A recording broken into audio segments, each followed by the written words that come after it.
Good evening সবাইকে, welcome ক্লাসে। দ্বিতীয় দিনের ক্লাস শুরু হচ্ছে। অলরেডি স্যার জয়েন করে গেছেন। আপাতত ক্লাসটা মন দিয়ে করো। ক্লাসের পর বাকি যা কিছু মানে সমস্ত ডিটেলস লিখিত আকারে তোমাদের সাথে শেয়ার করে দেবো। আপাতত আবারও বলছি, ক্লাসটা মন দিয়ে করো। আজকে অলরেডি তোমাদের গতকাল সিলেবাস ডিসকাশন হয়ে গেছে, আজ আর সিলেবাসে যাচ্ছেন না স্যার। স্যার কোন একটা কমন টপিক করাবেন, যেটা বাংলা নবম দশম এবং একাদশ দ্বাদশ দুটো জায়গাতেই কমন রয়েছে, সেরকম একটা টপিক। অবশ্যই স্যারকে কোঅপারেট করবে আর একদম শেষ পর্যন্ত মন দিয়ে শোনো। স্যার যেখানে ক্লাস শেষ করবেন আমি সেখান থেকে শুরু করব। একটু প্লিজ স্যারকে কোঅপারেট করবে। তোমার দিক থেকে কমেন্ট বক্স খোলা থাকছে, কিন্তু আপাতত ক্লাসটা মন দিয়ে শোনো। যেখানে যার যা অসুবিধা বা যা কিছু কোশ্চেন আছে আমি ক্লাসের পর বাকি সব কোশ্চেন নিচ্ছি। গুড ইভিনিং স্যার, ওয়েলকাম ক্লাসে। দেখুন আপনি শেয়ার করতে পারবেন বা আনমিউট করতে পারবেন। হ্যাঁ স্যার, হ্যাঁ। Thank you sir, thank you. বেশ, ওয়েলকাম ওয়েলকাম স্যার। আচ্ছা, আজকে আমার সেলেস্টি বাংলার প্রথম ক্লাস। প্রথম ক্লাসের যে বিষয়টা আলোচনা করব তার আগে একটু সামান্য কিছু জিনিস বলে নি। সিলেবাসটা যেটা রয়েছে, আগের সিলেবাসটা কিছুটা হয়তো পরিবর্তন হবে, তবে সমগ্র পরিবর্তন কখনোই হবে না। বিশেষ করে ব্যাকরণ, সাহিত্যের ইতিহাস, এগুলো কমন বিষয়, এগুলো থাকবে। ঠিক আছে, এগুলো বাদ যাবে না। এগুলো যেমন যেমন আছে সেরকম থাকবে। হয়তো সাহিত্যের ইতিহাস আরো একটু মানে বর্তমান সময়ের সাথে তাল রেখে আরো একটু হয়তো আধুনিক যুগটা বাড়ালেও বাড়াতে পারে, সেরকম একটা পরিকল্পনা রয়েছে। আমি কতগুলো জিনিস বলে নিই। আচ্ছা, টেক্সট গুলো যেগুলো থাকছে, ভারতীয় সাহিত্য, আন্তর্জাতিক সাহিত্য, এগুলো বাদ যাওয়ার সম্ভাবনা প্রায় নেই বললেই চলে। আচ্ছা, ইংরেজি থেকে বাংলা অনুবাদ, ব্যাকরণের যেমন যেমন আছে একই রকম এগুলো থাকবে। যেটা চেঞ্জ হবে সেটা হচ্ছে টেক্সট। তবে টেক্সটের সব টেক্সটই যে চেঞ্জ হবে তাও কিন্তু নয়। তো যে কারণে আমার মনে হয় মানে যদি একবার নোটিফিকেশন দেয়, সময় প্রচন্ড কম পাওয়া যাবে, ঠিক আছে, পড়ার জন্য। যার ফলে কি হচ্ছে, এখন থেকে আমার মনে হয় প্রস্তুতি নেওয়াটা বুদ্ধিমানের কাজ হবে। তো পশ্চিমবঙ্গ মধ্যশিক্ষা পর্ষদ প্রকাশিত যে বইগুলো রয়েছে, সাহিত্য সঞ্চয়ন নবম দশম, সাহিত্য সম্ভার নবম দশম, প্রফেসর শঙ্কু, কোনি, যেগুলো আগের সিলেবাসে ছিল আর কি। আর একাদশ দ্বাদশের সাহিত্য চর্চা দুটো, সাহিত্য কথা দুটো। এই মূলত টেক্সট আর কি। আর তাছাড়া একাদশ দ্বাদশের আরো দুটো বই রয়েছে, যেটা হচ্ছে পশ্চিমবঙ্গ উচ্চ মাধ্যমিক শিক্ষা সংসদ প্রকাশিত বাঙালির ভাষা ও সংস্কৃতি, যেটা একাদশ শ্রেণীর বই, আর বাংলা ভাষা ও শিল্প সাহিত্য সংস্কৃতির ইতিহাস, এটা হচ্ছে দ্বাদশ শ্রেণীর বই। এই দুটো বই এক্সট্রা করে মানে যারা 11-12 এর জন্য প্রস্তুতি নেবেন তাদেরকে পড়তে হচ্ছে। তাহলে কতগুলো কমন টপিক আমরা পাচ্ছি, 9, 10, 11, 12 এর কিছু কমন টপিক। আচ্ছা, সাহিত্যের রূপরীতি আলাদা করে একাদশ দ্বাদশে পড়তে হচ্ছে, 9, 10-এ সেটা পড়তে হচ্ছে না। আচ্ছা, আর হচ্ছে কতগুলো 9, 10, 11, 12 দুটোতেই কমন টপিক হচ্ছে। বাংলা সাহিত্যটা কমন, এবারে কিছু কিছু একটু আলাদা আছে হয়তো। ভারতীয় সাহিত্য, আন্তর্জাতিক সাহিত্য, এটা কমন টপিক। আর ব্যাকরণের যে পার্টটা সেটা কমন টপিক। এছাড়া কমন বলতে 9, 10 এর যা যা আছে সেগুলো সমস্তই মানে কমন টপিক। 9, 10-এও পড়তে হচ্ছে, 11, 12-এও পড়তে হচ্ছে। ঠিক আছে, 11, 12-এ আলাদা করে ওই বইগুলো পড়তে হচ্ছে, সাহিত্য চর্চা। আর হচ্ছে সাহিত্য চর্চা ছাড়াও আরো যেগুলো পড়তে হচ্ছে সেটা হচ্ছে ওই বাঙালি ভাষা ও সংস্কৃতি, বাংলা ভাষা ও শিল্প সংস্কৃতির ইতিহাস, আর সাহিত্য কথা দুটো বই। ম্যাডাম সিলেবাস নিয়ে আলোচনা করেছেন, আর আমরা সিলেবাসে যাচ্ছি না। আমরা একেবারে শুরুতেই আলোচনা যেটা করব সেটা হচ্ছে নবম শ্রেণীর সাহিত্য সঞ্চয়নের। হ্যাঁ, শেয়ার করছি স্যার, করছি, একদম একদম স্যার, হ্যাঁ। আচ্ছা, আমরা যে টপিকটা আজকে আলোচনা করব সেটা হচ্ছে হিমালয় দর্শন। বেগম রোকেয়ার লেখা একটা মানে ভ্রমণ কাহিনীমূলক রচনা বলা যেতে পারে, এবং খুব সুন্দর রচনাটি। তো কিছু জিনিস সম্পর্কে বলিনি। এই যে নবম শ্রেণীর বাংলা পাঠ্যক্রমের অন্তর্গত বেগম রোকেয়া সাখাওয়াত হোসেন রচিত হিমালয় দর্শন, এটা ভ্রমণ কাহিনী। এবং কয়েকটা গুরুত্বপূর্ণ বিষয় এখান থেকে প্রথমে জানতে হবে, যে লেখা হচ্ছে 1311 বঙ্গাব্দের কার্তিক সংখ্যায়। এটা কার্তিক সংখ্যায় মহিলা পত্রিকাতে প্রথম প্রকাশিত হচ্ছে এই লেখাটি, হিমালয় দর্শন। প্রথমে আমরা একটা কথা বলি, মানে ইনি এক জায়গাতে বলছেন তার প্রবন্ধ গ্রন্থে যে আপনারা শুনিয়া বিস্মিত হইবেন যে আমি আজ 22 বৎসর যাবৎ ভারতের সর্বাপেক্ষা হতভাগ্য জীবের জন্য রোদন করিতেছি। এই হতভাগ্য জীব কাহারা জানেন? সে জীব ভারত নারী। এই জীবগুলির জন্য কখনো কাহারও প্রাণ কাঁদে না। পশুর চিন্তা করিবারও লোক আছে, তাই যত্রতত্র পশু ক্লেশ নিবারণী সমিতি দেখিতে পাই, কিন্তু আমাদের মতো অবরোধ বন্দিনী নারী জাতির জন্য কাঁদিবার একটি লোকও এই ভূভারতে নাই।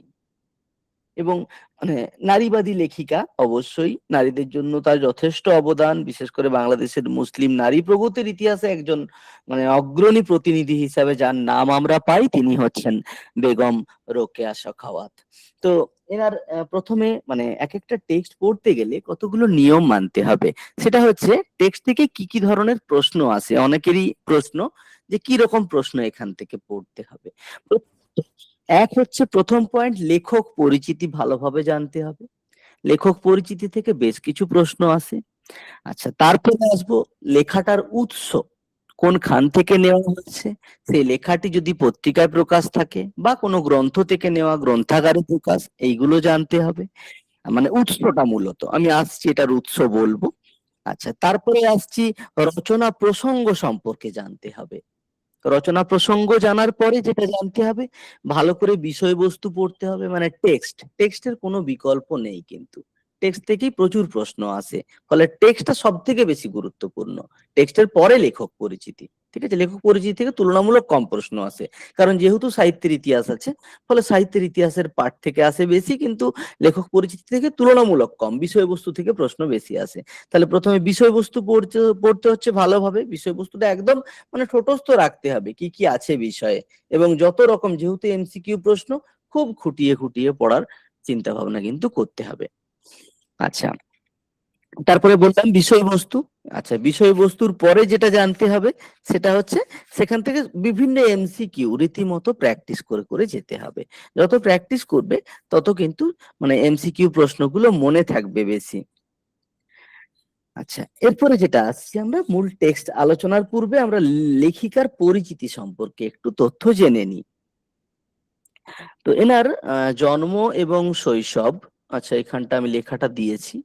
জন্ম শৈশব প্রসঙ্গ মানে 1880 খ্রিস্টাব্দের 9ই ডিসেম্বর বাংলাদেশের রংপুর জেলার একটি গ্রাম যার নাম হচ্ছে পায়রাবন্দ, সেই পায়রাবন্দ গ্রামে ইনি জন্মগ্রহণ করেন। তার বাবার নাম ছিল জহিরুদ্দিন মোহাম্মদ আবু আলী হায়দার, অত্যন্ত সম্ভ্রান্ত গোস্বামী ছিলেন, এবং মা ছিলেন রাহাতুন্নেসা সাবেরা চৌধুরানী। এনারা 6 ভাই বোন ছিলেন। তো এখানে মানে যে তথ্যগুলো আমরা মানে নোট করব আর কি, আমি নোটের আকারে করে দিয়েছি কিছু কিছু, যেগুলো বাকি রয়েছে আমি বলে দিচ্ছি। মানে এনার সম্পর্কে যে পরিচিতি, সেখান থেকে মূলত গ্রন্থগুলোর থেকে আসে প্রশ্ন বেশি, কোন গ্রন্থ কত সালে প্রকাশ পেয়েছে সেইগুলো আমরা সেগুলো একে একে বলছি। তো মানে এনার শিক্ষা হচ্ছে মানে যে সময়ে তিনি শিক্ষা লাভ করছেন সেই সময় কিন্তু মুসলিম সমাজের অনুশাসন ছিল প্রবল। সেখান থেকে একটা নারী বেরিয়ে এসে শিক্ষা লাভ, মানে যদিও বাইরের শিক্ষা, প্রথাগত শিক্ষা নয়, বাড়িতেই তার শিক্ষা, কিন্তু বাড়িতে শিক্ষাটাও সেই সময়ে কিন্তু মানে চিন্তা ভাবনার মধ্যে ছিল না আর কি, এমন অবস্থা। ফলে কি হচ্ছে না, বাড়িতেই তাদেরকে আরবি উর্দু শেখানো হয়েছিল, এবং রোকেয়ার দাদা তিনি ছিলেন যথেষ্ট আধুনিক মনের মানুষ, ইব্রাহিম। এই ইব্রাহিম তাকে বিভিন্ন ক্ষেত্রে সাহায্য করেছিল। বাড়িতে গোপনে বাংলা ইংরেজি শিখলেন, ইব্রাহিম শেখাতো তাকে। এবং বেগম রোকেয়ার জ্ঞান পিপাসা ছিল অসীম। ফলে কি হচ্ছে, যখন গভীর রাত্রে সবাই ঘুমিয়ে পড়তো, তিনি কিন্তু মোমবাতির আলোতে দাদার কাছে ইংরেজি বাংলার পাঠ গ্রহণ করতেন। তারপরে যদিও এর জন্য তাকে মানে যথেষ্ট পরিবার ছিল রক্ষণশীল, এবং সমাজও রক্ষণশীল ছিল, ফলে সমাজ পরিবারের গঞ্জনা তাকে সহ্য করতে হয়েছে, তবুও এত বাধা সত্ত্বেও কিন্তু তার শিক্ষার দ্রুত অগ্রগতি হতে শুরু করে আর কি। তো আমরা ব্যক্তি জীবন সম্পর্কে যদি দেখি, 1896 খ্রিস্টাব্দে মাত্র 16 বছর বয়সে ভাগলপুরে ডেপুটি ম্যাজিস্ট্রেট ছিলেন ভদ্রলোক সৈয়দ সাখাওয়াত হোসেন, তার সঙ্গে বেগম রোকেয়ার বিবাহ হয়। মানে আগে বিবাহের নাম ছিল বেগম রোকেয়া, বিবাহের পরে যেহেতু তিনি সৈয়দ সাখাওয়াত হোসেনকে বিবাহ করছেন, ফলে বিবাহ পরবর্তী তার নাম হচ্ছে বেগম রোকেয়া সাখাওয়াত হোসেন। তো তার স্বামীও যথেষ্ট উদার মনের মানুষ ছিলেন, যার জন্য তিনিও তাকে যথেষ্ট লেখাপড়া শেখার জন্য মানে উৎসাহ দিয়েছিলেন, এবং স্বামীর চেষ্টাতেই বেগম রোকেয়ার সাহিত্য চর্চার সূত্রপাত হয়। এবং আমরা দেখবো খুব কম বয়সেই, মানে বিবাহিত জীবন খুব একটা বেশি দিনে ছিল না। 1896-এ 16 বছর বয়সে বিয়ে হচ্ছে, স্বামী মারা যাচ্ছেন 1909-এ। ঠিক আছে, তাহলে হিসেব মতন তার 29 বছর বয়স। 29 বছরে স্বামী মারা যাচ্ছেন। স্বামী মারা গেলে পরে তার 5 মাস পরে 1909 খ্রিস্টাব্দের, মানে স্বামী মারা যাচ্ছে তার 5 মাস পরে তিনি ভাগলপুরে মেয়েদের জন্য একটা স্কুল স্থাপন করছেন, সাখাওয়াত মেমোরিয়াল গার্লস স্কুল। স্কুলটা এখনো রয়েছে। তবে পরবর্তী ক্ষেত্রে মানে এই স্কুলটা সেই সময় বন্ধ হয়েছিল, পরে আবার চালু হয়েছে। জমি সংক্রান্ত একটা বিবাদের জেরে স্কুলটা বন্ধ হয়ে যায়, পরে আবার চালু হয়। কিন্তু তাকে তিনি 1911 খ্রিস্টাব্দের 15ই মার্চ কলকাতাতে একটা এই একই নামের school, Sakhawat Memorial girls school চালু করছেন। যদিও পরবর্তীকালে মানে বর্তমানে এটা বেগম রোকেয়া সাখাওয়াত মেমোরিয়াল স্কুল নামে পরিচিত হয়েছে। স্কুল পরিচালনা, সাহিত্য চর্চার পাশাপাশি জীবনের শেষ দিন পর্যন্ত তিনি কিন্তু সাংগঠনিক এবং সামাজিক কর্মকাণ্ডে নিযুক্ত ছিলেন। 1916 খ্রিস্টাব্দে তিনি আঞ্জুমানে খাওয়াতিনে ইসলাম নামে একটা মুসলিম নারী সংগঠন প্রতিষ্ঠা করছেন। যাই হোক, সে প্রসঙ্গে না গিয়ে আমরা তার সাহিত্য জীবন সম্পর্কে তথ্যগত দিকে আসি। সেখানে 1902 খ্রিস্টাব্দে প্রথম পিপাসা নামক একটা বাংলা গল্পের মাধ্যমে বেগম রোকেয়ার সাহিত্য জগতে আত্মপ্রকাশ। তার উল্লেখযোগ্য রচনা সুলতানস ড্রিম, বিশ্বের নারীবাদী সাহিত্যের একটা মাইলস্টোন বলা যেতে পারে। মতিচুর, এগুলো তার বিখ্যাত বিখ্যাত রচনা। এবং তার রচনার কিছু বৈশিষ্ট্য রয়েছে। বৈশিষ্ট্যগুলো না আমরা দেখব যদি রচনাগুলো পড়ি, বিশেষ করে প্রবন্ধ, উপন্যাস যাই পড়ি না কেন, সেখানে কিন্তু নারী শিক্ষা, লিঙ্গ সমতার পক্ষে তিনি সওয়াল করছেন। এবং বিশেষ করে হাস্যরস, ব্যঙ্গ বিদ্রুপের মাধ্যমে পুরুষতান্ত্রিক সমাজে নারীর অসম অবস্থানের বিষয়টাকে তিনি ফুটিয়ে তুলছেন। লেখার মাধ্যমে, লেখাগুলো যদি বিশ্লেষণ করি, সামাজিক সচেতনতা বৃদ্ধি তার লেখার মূল উদ্দেশ্য এইগুলো, এবং নারী জাতির প্রতি যে অবিচার তার তীব্র প্রতিবাদ, এগুলো তিনি রচনায় করছেন। মানে সর্বোপরি বলতে গেলে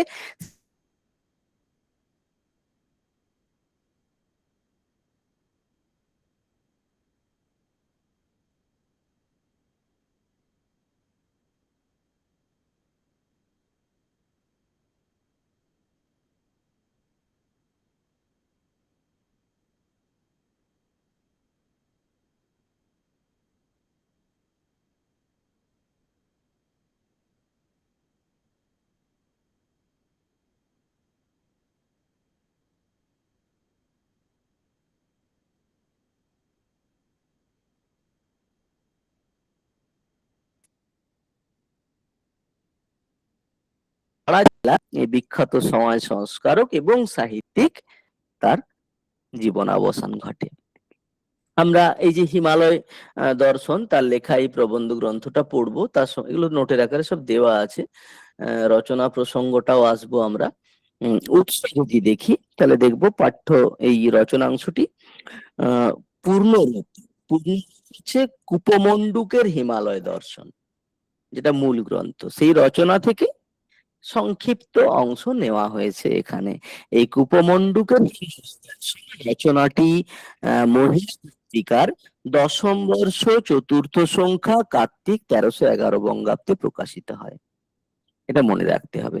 মহিলা পত্রিকা, সেটা ছিল 10ম বর্ষ, আর 4র্থ সংখ্যা কার্তিক 1311 বঙ্গাব্দে প্রকাশিত হচ্ছে।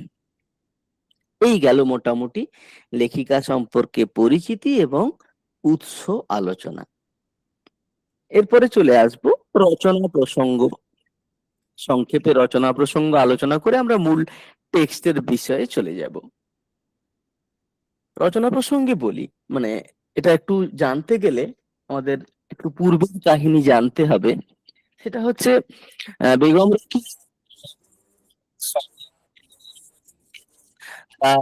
মুসলমান পত্রিকা,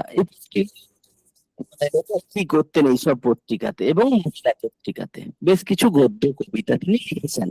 যেমন মহিলা পত্রিকায় আমরা দেখবো বৈশাখ 1310 থেকে 14 পর্যন্ত যে 14টি সংখ্যা আমরা পাচ্ছি, তার 10টা রচনা প্রকাশিত হচ্ছে। মহিলা প্রকাশিত হচ্ছে, যেগুলো প্রকাশিত হচ্ছে অলংকার না বোর্ড অফ স্যালভারি, এটা কবিতা। আচ্ছা, বোর্ড অফ স্যালভারি কবিতা, পরিতৃপ্তি কবিতা, এখানে নোটের আকারে দিয়ে দিয়েছি প্রসঙ্গগুলো, এবং সার্থকতা একটা কবিতা, এটা ভ্রমণ কাহিনী, এটা প্রকাশিত হচ্ছে এবং এখান থেকে এটাই মূল উৎস আর কি।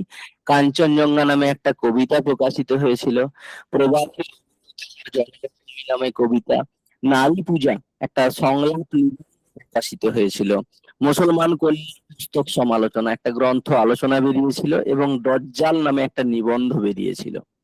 তো হিমালয় দর্শন রচনাংশ আমরা মানে মহিলা পত্রিকার প্রসঙ্গ একাধিকবার নয় একবারই এসেছে। একবার একটা জায়গায় তিনি উল্লেখ করছেন যে মহিলার সম্পাদক মহাশয় আমাদের সম্বন্ধে একবার লিখিয়াছিলেন যে রমণী জাতি তাহাদের নাম অবলা। জিজ্ঞাসা করি এই ভুটানিরাও অন্তর্গত নাকি? ইহারা উদরান্নের জন্য পুরুষের প্রত্যাশী নহে, সমভাবে উপার্জন করে। এই প্রসঙ্গটা বলতে গিয়ে তিনি মানে মহিলা পত্রিকার সম্পাদকের প্রসঙ্গ টেনে এনেছেন আর কি। যাই হোক, এই রচনা প্রসঙ্গটা আমরা পেলাম, মানে এই যে কাহিনীটা এটা কুপমণ্ডুকের হিমালয় দর্শন ভ্রমণ কাহিনী, সেই ভ্রমণ কাহিনীর থেকে নেওয়া হচ্ছে। এবং মহিলা পত্রিকায় বললাম 10ম বর্ষ 4র্থ সংখ্যা কার্তিক 1311 বঙ্গাব্দে এটি প্রকাশিত হচ্ছে। এরপরে সংক্ষেপে একটু বিষয়টা বলবো, তারপরে আমরা মূল টেক্সট আলোচনায় যাব। মানে হিমালয় পর্বতের কোল ঘেঁষে চলে গেছে হিমালয়ের রেল রোডটা। ছোট আকারের হিমালয়ান রেলগাড়িতে চেপে শিলিগুড়ি থেকে তিনি কার্সিয়াং যাত্রা করছেন। ঠিক আছে, যাত্রাপথটা শিলিগুড়ি থেকে কার্সিয়াং, চড়াই উতরাই পেরিয়ে পর্বত চূড়া ডিঙ্গিয়ে গহন তাকে সঙ্গ দিচ্ছে কে? বিশাল আকায় জলপ্রপাত কিংবা সবুজ চা বাগান। পর্বতের পেছনে মেঘ বায়ু ঢালকে সোনার রঙে রাঙিয়ে দিয়ে সূর্যের অস্ত যাওয়া, এই সমস্ত কিছুই কিন্তু লেখিকার মনকে খুশিতে ভরিয়ে তুলছে। হিমালয় দর্শন প্রবন্ধতে তিনি মানে সৃষ্টিকর্তার তুলিতে আঁকা এই যে নৈসর্গিক প্রকৃতির বর্ণনা যে দিচ্ছেন, তার সঙ্গে মানে ঝরে পড়ছে স্রষ্টার প্রতি একটা আন্তরিক শ্রদ্ধার বিষয়। আমরা শেষ দিকে পাবো আর কি। কার্সিয়াং যাবার পথে অপরূপ সুন্দর কতগুলো জলপ্রপাত লেখিকার মনকে ভরিয়ে দিচ্ছে। ওইরকম একটা জলপ্রপাতই যে জাহ্নবীর উৎস, এটা ভেবেই লেখিকা অবাক হয়ে যাচ্ছেন। ঠিক আছে, জল পরিবর্তনের জন্য একটা বড় জলপ্রপাতের কাছে ট্রেনটা থামছে। যখন থামছে, প্রাণ ভরে লেখিকা তার সৌন্দর্যটাকে উপভোগ করার চেষ্টা করছেন। 4864 ফিট উচ্চতায় অবস্থিত কার্সিয়াং স্টেশন, তার কাছে লেখিকাদের বাসাটা ছিল। লেখিকা যে সময় কার্সিয়াং পৌঁছচ্ছেন তখন শীত বা গ্রীষ্মের প্রকোপ ছিল না। যে সময় কার্সিয়াং পৌঁছচ্ছেন মানে পর্বতে, তখন সময়কালটাকে লেখিকা চিহ্নিত করছেন পর্বতের বসন্তকাল বলে। আবহাওয়াটা বেশ মনোরম, লেখিকার সৌন্দর্য একটা ব্যাপ্তি ফুটে উঠছে।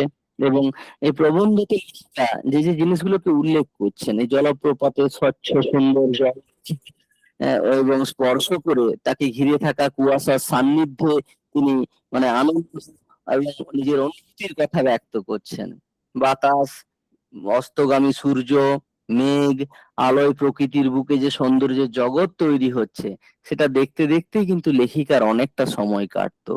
পার্বত্য অঞ্চলে এসে প্রকৃতির ছোট ছোট সৌন্দর্য তার মনকে ভরিয়ে তুলতো। ক্ষুদ্র গুল্ম ঢেকি শাক, ঢেকি শাকের কথা পাবে, এবং ঢেকি শাকের পরিবর্তে ভূতত্ত্ব বইতে 25 ফুট উঁচু ঢেকি শাক দেখে আত্মহারা হয়ে উঠছেন লেখিকা। লেখিকার সঙ্গে মানে সাপের সাক্ষাৎ হচ্ছে না, তবে 2-3 বার জোকের কবলে তাকে পড়তে হয়েছে। জোকের আলোচনা প্রসঙ্গে লেখিকা উল্লেখ করছেন যে তার ভুটিয়া চাকরানী ভালুর কথা। তার স্ত্রী লোকেরা কোনো কিছুতে কিন্তু সহজে ভয় পায় না, এবং মানে নারীর স্বাধীনতা স্বীকৃতি বেগম রাকিয়া এই স্ত্রী লোকদের পুরুষদের থেকেও বেশি ক্ষমতা সম্পন্ন বলে স্বীকৃতি দিচ্ছেন ভুটানি মেয়েদেরকে। তিনি বলেছেন ভুটানি মেয়েরা যথেষ্ট শ্রমশীলা, কর্মী, সাহসী এবং সত্যবাদী। এই বিশেষণগুলো তিনি ব্যবহার করছেন এদের সম্পর্কে। যদিও সমবয়সী বা যেটা আদমি সংস্পর্শে এদের বিভিন্ন হারিয়ে যাচ্ছে, এই মন্তব্যটাও তিনি করছেন। এদের মধ্যে কিন্তু অসৎ গুণ ছিল না, এরা ওই সমতলবাসী বা নিচেকা আদমির সংস্পর্শে এসে ভালো ভালো গুণগুলো হারিয়ে ফেলছে। এই যে প্রকৃতির যে লেখিকার প্রকৃতি প্রেমী কাছে কৃতজ্ঞতা তিনি জানাচ্ছেন। মানে বঙ্গোপসাগর দেখা সাতবার মতো হলো দেখে তার মানে দেখার ইচ্ছা আরো বাড়ছে। মানে একবার পর্বত দেখে যেন মনের স্বাদ মিটছে না, সৃষ্ট জগতের চিত্রকে তিনি মন প্রাণ দিয়ে উপভোগ করছেন, এবং তার পাশাপাশি স্রষ্টার প্রতি শ্রদ্ধায় মানে অত্যন্ত চিত্রে বারবার তিনি সেই স্রষ্টার গুণগান গাইছেন, যিনি এই নৈসর্গিক প্রকৃতির সৃষ্টি করেছেন। তিনি সৃষ্টি করেছেন বলেই তো লেখিকা সেই সৌন্দর্যকে উপভোগ করতে পাচ্ছেন। ফলে স্বাভাবিকভাবেই এই বিষয় দেখে তিনি তার স্রষ্টার প্রতি বিনম্র চিত্তে কৃতজ্ঞতা জানাচ্ছেন। এরপরে আমরা চলে আসি মূল টেক্সট আলোচনাতে। হিমালয় দর্শন। একদম শুরুতে দেখুন কাহিনী। যথাসময়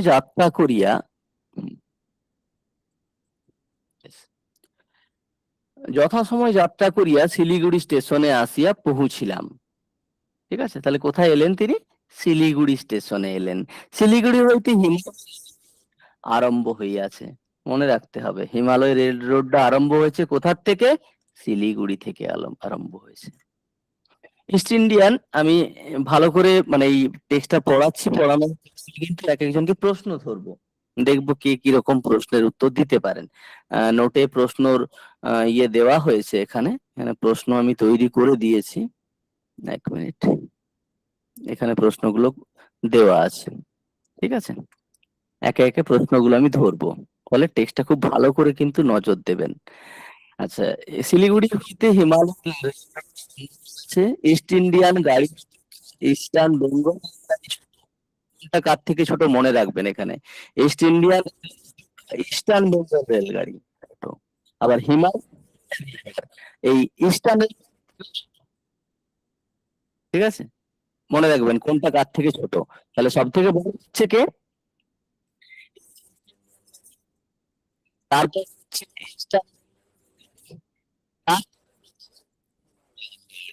এই ক্রমটা মনে রাখবেন। ঠিক আছে, আচ্ছা। ক্ষুদ্র সুন্দর দেখায়, আর গাড়িগুলো খুব নিচু, যাত্রীগণ ইচ্ছা করলে নামিতে পারে। তাহলে গাড়িগুলির বৈশিষ্ট্য হচ্ছে গাড়িগুলো খুব নিচু, গাড়ি চলতে চলতেই যে কেউ যাত্রী। তাহলে এখানটাতে আমরা কি পেলাম? গাড়ি আর লেখিকা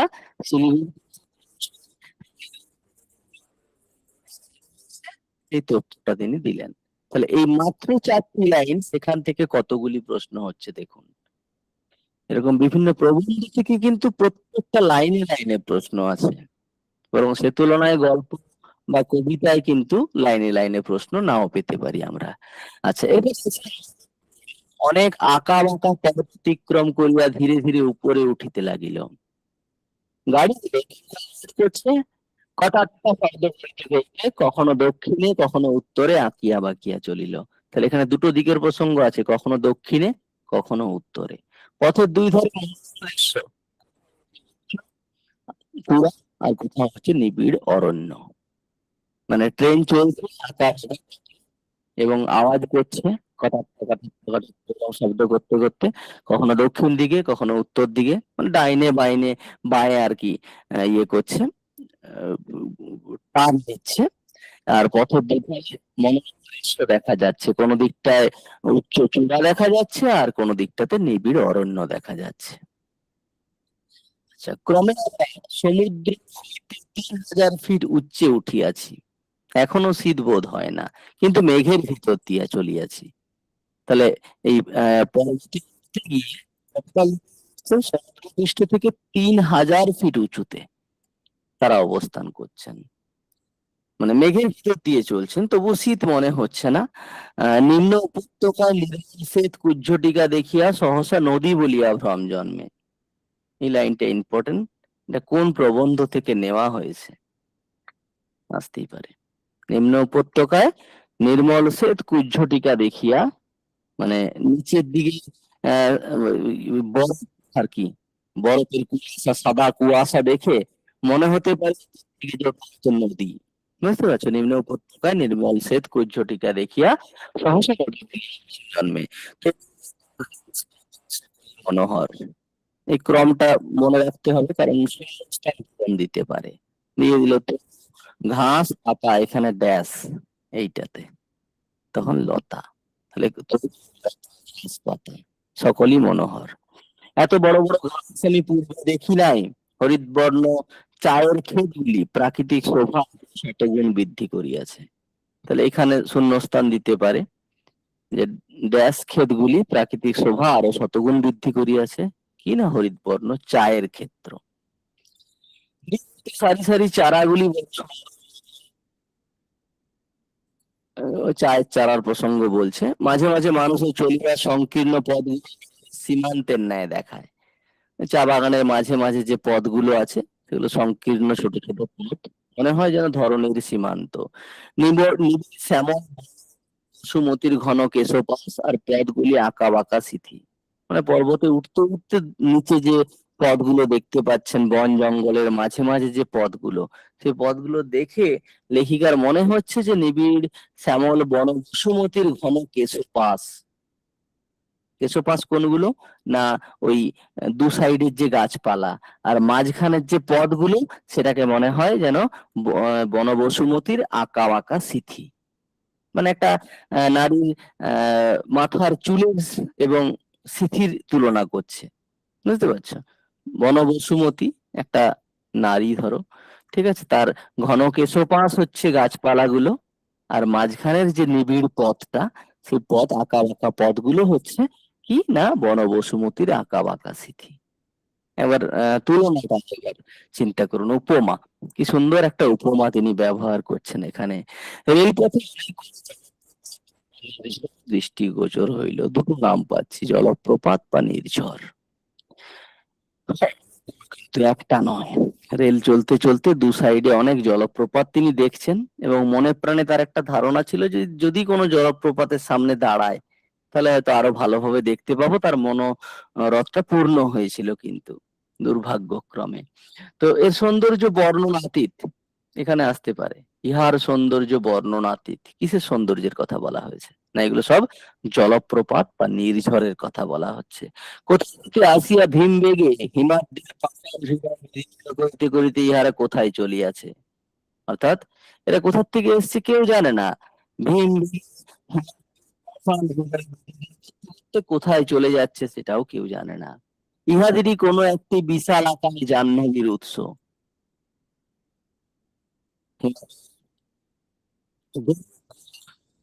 এটা তো একটা জলপ্রপাত, এই গোমুখ গুহা থেকে জাহ্নবীর উৎস। এই জলপ্রপাত দেখে হঠাৎ তার জাহ্নবীর সেই উৎসের কথা মনে পড়ছে। এ কথা সহসা বিশ্বাস হয় কি? সহজে বিশ্বাস হতে চায় না, কিন্তু জলপ্রপাত দেখলে এটা বিশ্বাস করা যায় যে এরকমই কোনো একটা জলপ্রপাত থেকেই কিন্তু গঙ্গা নদীর উৎপত্তি হয়েছে। একটি বড় থামিল। আমরা ভাবিলাম যে আমরা প্রাণ ভরিয়া জলপ্রপাত দেখিতে পাই, সেই জন্য বোধহয় গাড়ি থামিয়াছে। যদিও বাস্তব কারণ সেটা নয়, বাস্তব হচ্ছে মানে কারণ ছিল জল পরিবর্তন করার দরকার ছিল। বাস্তবিক সেই জন্য কিন্তু ট্রেন থামে না, অন্য কারণ ছিল, সেইখানে জল পরিবর্তন করা হইতেছিল, যে কারণেই ট্রেন থামুক, আমাদের মনোরথ পূর্ণ হলো। লেখিকার খুব ইচ্ছে ছিল জলপ্রপাতকে খুব সামনে থেকে উপভোগ করবেন। ফলে ট্রেন থামলো জল নেওয়ার জন্য। ফলে তার যে মনের মধ্যে সুপ্ত ইচ্ছাটা ছিল, সেই ইচ্ছাটা বা সেই আশাটা কিন্তু পূর্ণ হলো। কি আছি, আস্তে আস্তে ট্রেন কিন্তু উপরের দিকে উঠছে। আমরা প্রথমে যেটা পাচ্ছি এখানে 3000 ফিট, একদম প্রথমে সমুদ্রপৃষ্ঠ থেকে 3000, এরপরে আস্তে আস্তে 4000 ফিট উঠিয়াছি। তবু শীত করি না, কিন্তু গরমের জ্বালা এত প্রাণ কণ্ঠাগত ছিল, সেই জুলুম হইতে রক্ষা পাইলাম। এতক্ষণ গরম লাগছিল, শীত লাগেনি, কিন্তু একটু গরম লাগছিল। এবারে 4000 উঁচুতে ওঠার ফলে আর কিন্তু গরমটা লাগছে না। গরম থেকে অব্যাহতি পেলেন। অল্প অল্প বাতাস মৃদু গতিতে বহিতেছে। এভাবে আসতে পারে, অল্প অল্প বাতাস মৃদু গতিতে বহিতেছে। তখন লেখিকা সমুদ্রপৃষ্ঠ থেকে কত ফিট উচ্চতায় অবস্থান করছেন? 3000, 4000, 5000 এরকম দিতে পারে। তাহলে 4000 ফিট ঊর্ধ্বে, মাথায় রাখতে হবে। অবশেষে কার্সিয়াং স্টেশনে উপস্থিত হইলাম। এখানকার উচ্চতা হচ্ছে 4864 ফিট, এটা মনে রাখতে হবে। কার্সিয়াং এর উচ্চতা 4864 ফিট।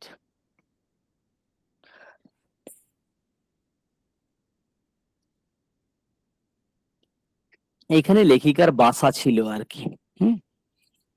তো 4864 ফিট আর কি, 64 ফিট উচ্চতাতে কার্সিয়াং স্টেশনের কাছেই লেখিকাদের বাসা ছিল। তো সেখানে পৌঁছলেন। স্টেশন হইতে দেখুন এখানে বর্ণনা করছে, আমাদের বাসা অধিক দূরে নহে, শীঘ্রই আসিয়া পৌঁছিলাম। এটা ভ্রমক্রমে দার্জিলিং এর ঠিকানায় বুক করা হইয়াছিল। যখন শিলিগুড়ি থেকে আসছিলেন তখন তাদের যে লাগেজ গুলো, সেই লাগেজ গুলো দার্জিলিং এর ঠিকানাতে বুক করে ফেলেছিলেন। ভুল ভুল ভুল হয়ে গেছিল আর কি। তো জিনিসপত্রের অভাবে বাসায় আসিয়াও সন্ধ্যার পূর্বে গৃহসুখ অনুভব করিতে পারি নাই। সন্ধ্যার আগেই পৌঁছেছেন, কিন্তু বাড়িতে এসে যেহেতু লাগেজ কিছুই নেই, ফলে বাড়ি খা খা করছে, জিনিসপত্রের অভাব দেখা দিচ্ছে। ফলে মানে বাড়িতে থাকার যে সুখ আর কি, গৃহসুখ, জিনিসপত্র না থাকলে তো গৃহসুখ অনুভূত হয় না। সেক্ষেত্রে লেখিকাও কিন্তু গৃহসুখ অনুভব করতে পারেননি। তার জিনিসপত্রগুলো আসছে সন্ধ্যার ট্রেনে। সন্ধ্যার ট্রেনে আমাদের ট্রাঙ্কগুলি ফিরিয়া আসিল। আমাদের দার্জিলিং যাইবার পূর্বে আমাদের জিনিসপত্র তথাকার বায়ু সেবন করিয়া চরিতার্থ হইল। দার্জিলিং এ যাবেন তারা, কিন্তু সরাসরি জিনিসপত্র দার্জিলিং এ বুক করা হয়ে গেছিল। এই কার্সিয়াং হয়ে দার্জিলিং যাবেন আর কি। ফলে কার্সিয়াং এর জিনিসপত্রের দরকার, লাগেজ গুলো প্রয়োজন, নইলে মানে আসবাবপত্র বাড়িতে না থাকলে রান্না বান্নার ব্যাপার সমস্ত কিছু কোনো কিছুই হবে না। যে কারণে দার্জিলিং থেকে সেগুলোকে আনাতে হচ্ছে। সন্ধ্যেবেলায় সন্ধ্যের ট্রেনে সে ট্রাঙ্কগুলো এলো। ফলে কি হচ্ছে, লেখিকারা দার্জিলিং যাবার আগেই কিন্তু তার লাগেজ গুলো দার্জিলিং এর বাতাস সেবন করে চরিতার্থ হলো। সম্পূর্ণ গৃহ সুখে আছি, কারণ লাগেজ ঢুকে গেছে। তাই বলি কেবল আশ্রয় পাইলে সুখে গৃহে থাকা হয় না, আবশ্যকীয় আসবাব সরঞ্জামও চাই। একদম বাস্তব কথা। শুধু আশ্রয়টুকু থাকলেই কিন্তু গৃহ সুখ অনুভব হয় না। তার সঙ্গে মানে যেগুলো অত্যাবশ্যকীয় জিনিসপত্র, বিশেষ করে আসবাব বা আরো যা যা আর কি, রান্না বান্নার যা যা সামগ্রী, সমস্ত কিছু সেগুলো প্রয়োজন। এখানে এখনো শীতের বৃদ্ধি হয় নাই, গ্রীষ্মও নাই, মানে আবহাওয়াটা এমন বলছিলাম বিষয় সংক্ষেপে, যেটাকে পার্বত্য বসন্ত কাল বলে লেখিকা চিহ্নিত করছে। না ঠিক শীতের অনুভব হচ্ছে, না গ্রীষ্মের অনুভব হচ্ছে। ঠিক আছে, তাহলে এই সময়টাকে লেখিকা পার্বত্য বসন্তকাল বলছেন, যেখানে সূর্য কিরণ প্রখর বোধ হয়। আমাদের আসিবার পর একদিন মাত্র সামান্য বৃষ্টি হইয়াছিল। বায়ু তো খুবই স্বাস্থ্যকর, জল নাকি খুব ভালো নহে, জলটা ভালো নয় বলছে, কিন্তু বাতাস খুবই ভালো। তো যাই হোক, এনারা পানীয় জলটা ফিল্টারে ছেঁকে ব্যবহার করছেন। জল দেখে পরিষ্কার স্বচ্ছ মনে হচ্ছে, কিন্তু জলটা ভালো নয়, খুব একটা স্বাস্থ্যকর নয় আর কি, যার জন্যই তারা পানীয় জলটাকে ফিল্টারে ছেঁকে নিচ্ছেন। কূপ সেখানে নেই, নদী পুষ্করিণীও নেই, যা আছে সব হচ্ছে ঝর্ণার জল। নির্ঝরের জল। ঝর্ণার সুবিমল সুশীতল জল দর্শনে চক্ষু জুড়ায়, স্পর্শনে হস্ত জুড়ায়, এবং ইহার চতুষ্পার্শ্বস্থিত শীতল বাতাসে না ঘন কুয়াশায় প্রাণ জুড়ায়। ঠিক আছে, তাহলে দেখুন নির্ঝর জল উপমা দিচ্ছেন কি সুবিমল, ঝর্ণার সুবিমল, সুশীতল, এই দুটো বিশেষণকে ব্যবহার করছেন। জল দর্শনে চক্ষু জুড়ায়, এখানে চক্ষু জুড়ানোর প্রসঙ্গ, স্পর্শে হস্ত জুড়ায়, আর এই ঝর্ণার চারপাশে শীতল বাতাসে, তার সাথে সাথে ঘন কুয়াশার মানে রূপমাধুর্যে প্রাণ জুড়িয়ে যায়। এখানকার বায়ু পরিষ্কার ও হালকা, বাতাসের বর্ণনা, এই অংশটা মেঘ বাতাস বর্ণনা। বায়ু খেলা দেখিতে চমৎকার, এই দিকে আছে, ওদিক হইতে বাতাস আসিল, মেঘ খণ্ডকে তাড়াইয়া লইয়া চলিল। ফলে বাতাস কি করছে, মেঘকে প্রতিনিয়ত তাড়িয়ে তাড়িয়ে নিয়ে যাচ্ছে। প্রতিদিন অস্তমান সূর্যের রাজ্য রচনা করে। যখন সূর্য অস্ত যায় তখন বাতাস মেঘ সমস্ত কিছু নিয়ে একটা মনোহর সৌন্দর্যের রাজ্য রচিত হয়, লেখিকা মনে করছেন। পশ্চিম গগনের গায়ে তরল স্বর্ণ ঢালিয়া দেওয়া হয়। যখন লাল সূর্য অস্তমিত হতে শুরু করে তখন মনে সূর্য যেন ঢেলে দিয়েছে গলানো স্বর্ণ, স্বর্ণের আভা একটা লক্ষ্য করা যায় দূর আকাশে যখন সূর্য অস্ত যায়। অর্থাৎ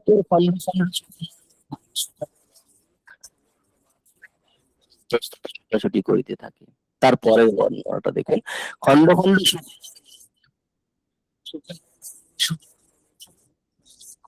যখন সূর্য অস্ত যাচ্ছে চারদিকটা যেন সোনা করে, প্রত্যেকটা মেঘ খন্ড খন্ড মেঘ সোনার সুকোমল অঙ্গে মেঘে বায়ুর ভরে, মানে বায়ু তাদেরকে তাড়িয়ে নিয়ে যায়, তারা ইতস্তত ছোটাছুটি করে, মানে মেঘের বর্ণ সব ধারণ করে সূর্য অস্ত যাবার ঠিক আগের মুহূর্তে।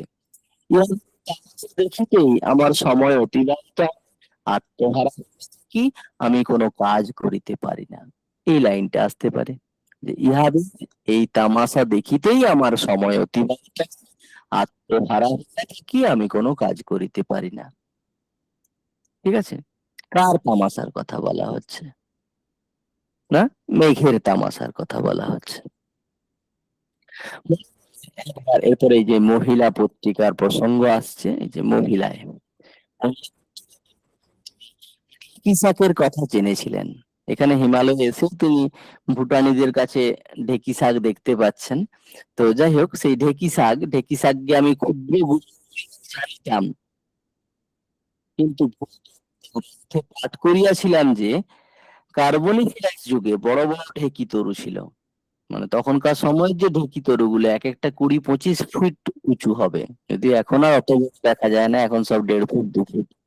ঠিক আছে, তো তিনি কিন্তু একসময় পড়েছিলেন ভূতত্ত্ব বইয়ে, জিওলজি গ্রন্থে পড়েছিলেন। সময়টা কখন? কার্বনিফেরাস যুগ। আমাদের ভূগোলে তার মধ্যে একটি যুগ কার্বনিফেরাস যুগ। আচ্ছা, বড় বড় ঢেকি তরু সময়টাতে ছিল। তো সেই ঢেকি তরু তিনি সচক্ষে হিমালয়ে দেখতে পেলেন, ভারী আনন্দ হলো। তরু থেকে 25 ফিট উচ্চ হইবে। আচ্ছা, কোন কোন স্থানে খুব নিবিড় বন। আচ্ছা, একটা জিনিস এখানে বলি, মানে কার্বনিফেরাস ঢেকি তরু ছিল সেগুলো আরো উঁচু উঁচু। ঠিক আছে, এখানে ঢেকি তরু যেগুলো দেখছেন সেই তরুগুলো হচ্ছে 20 থেকে 25 ফিট উঁচু, হিমালয়ের পাদদেশে যেগুলো দেখছেন। আচ্ছা, কোন কোন স্থানে খুব নিবিড়, সুখের বিষয় এখানে বাঘ নাই, বাঘের দেখা তিনি পাননি, ফলে যেতে পারে আমরা নির্জন বন্য পথে বেড়াতে বেশ ভালোবাসি। সাপ আছে, ছিনে যোগ আছে এখানে, তবে সাপের সঙ্গে লেখিকার সাক্ষাৎ হয়নি, কেবল 2-3 বার জোকের খপ্পরে পড়েছেন এবং জোক কিছুটা রক্ষণ করে নিয়েছে। এদেশে স্ত্রীলোকেরা যোগ দেখিলে ভয় পায় না, মানে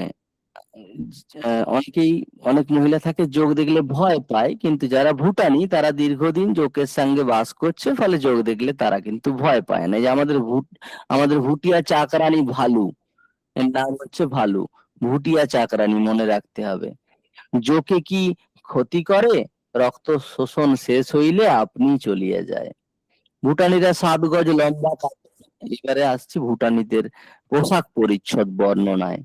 এখানে পেলাম ভুটানি চাকরানি ভালুর কথা। ভালুর উক্তি হচ্ছে এটা, এই লাইনটা দিতে পারে, জোকি কি ক্ষতি করে, রক্ত শোষণ শেষ হইলে আপনি চলিয়ে যায়। এটা কিন্তু ভুটানি চাকরানি ভালুর উক্তি। এরপরে ভুটানিদের আহ আহ, পোশাক পরিচ্ছদের বর্ণনা দিচ্ছি। ভুটানিরা 7 গজ লম্বা ঘাগরার মতো করে পরে। কোমরে একখণ্ড কাপড় জড়ানো থাকে, গায়ে জ্যাকেট এবং বিলাতি শাল দ্বারা মাথা ঢাকে তারা। পৃষ্ঠে 2-1 মণ বোঝা লইয়া সে প্রস্তর সংকুল আবুড়া খাবুড়া পদ বাহিয়া উচ্চে ওঠে, ওইরূপ নিচেও যায়।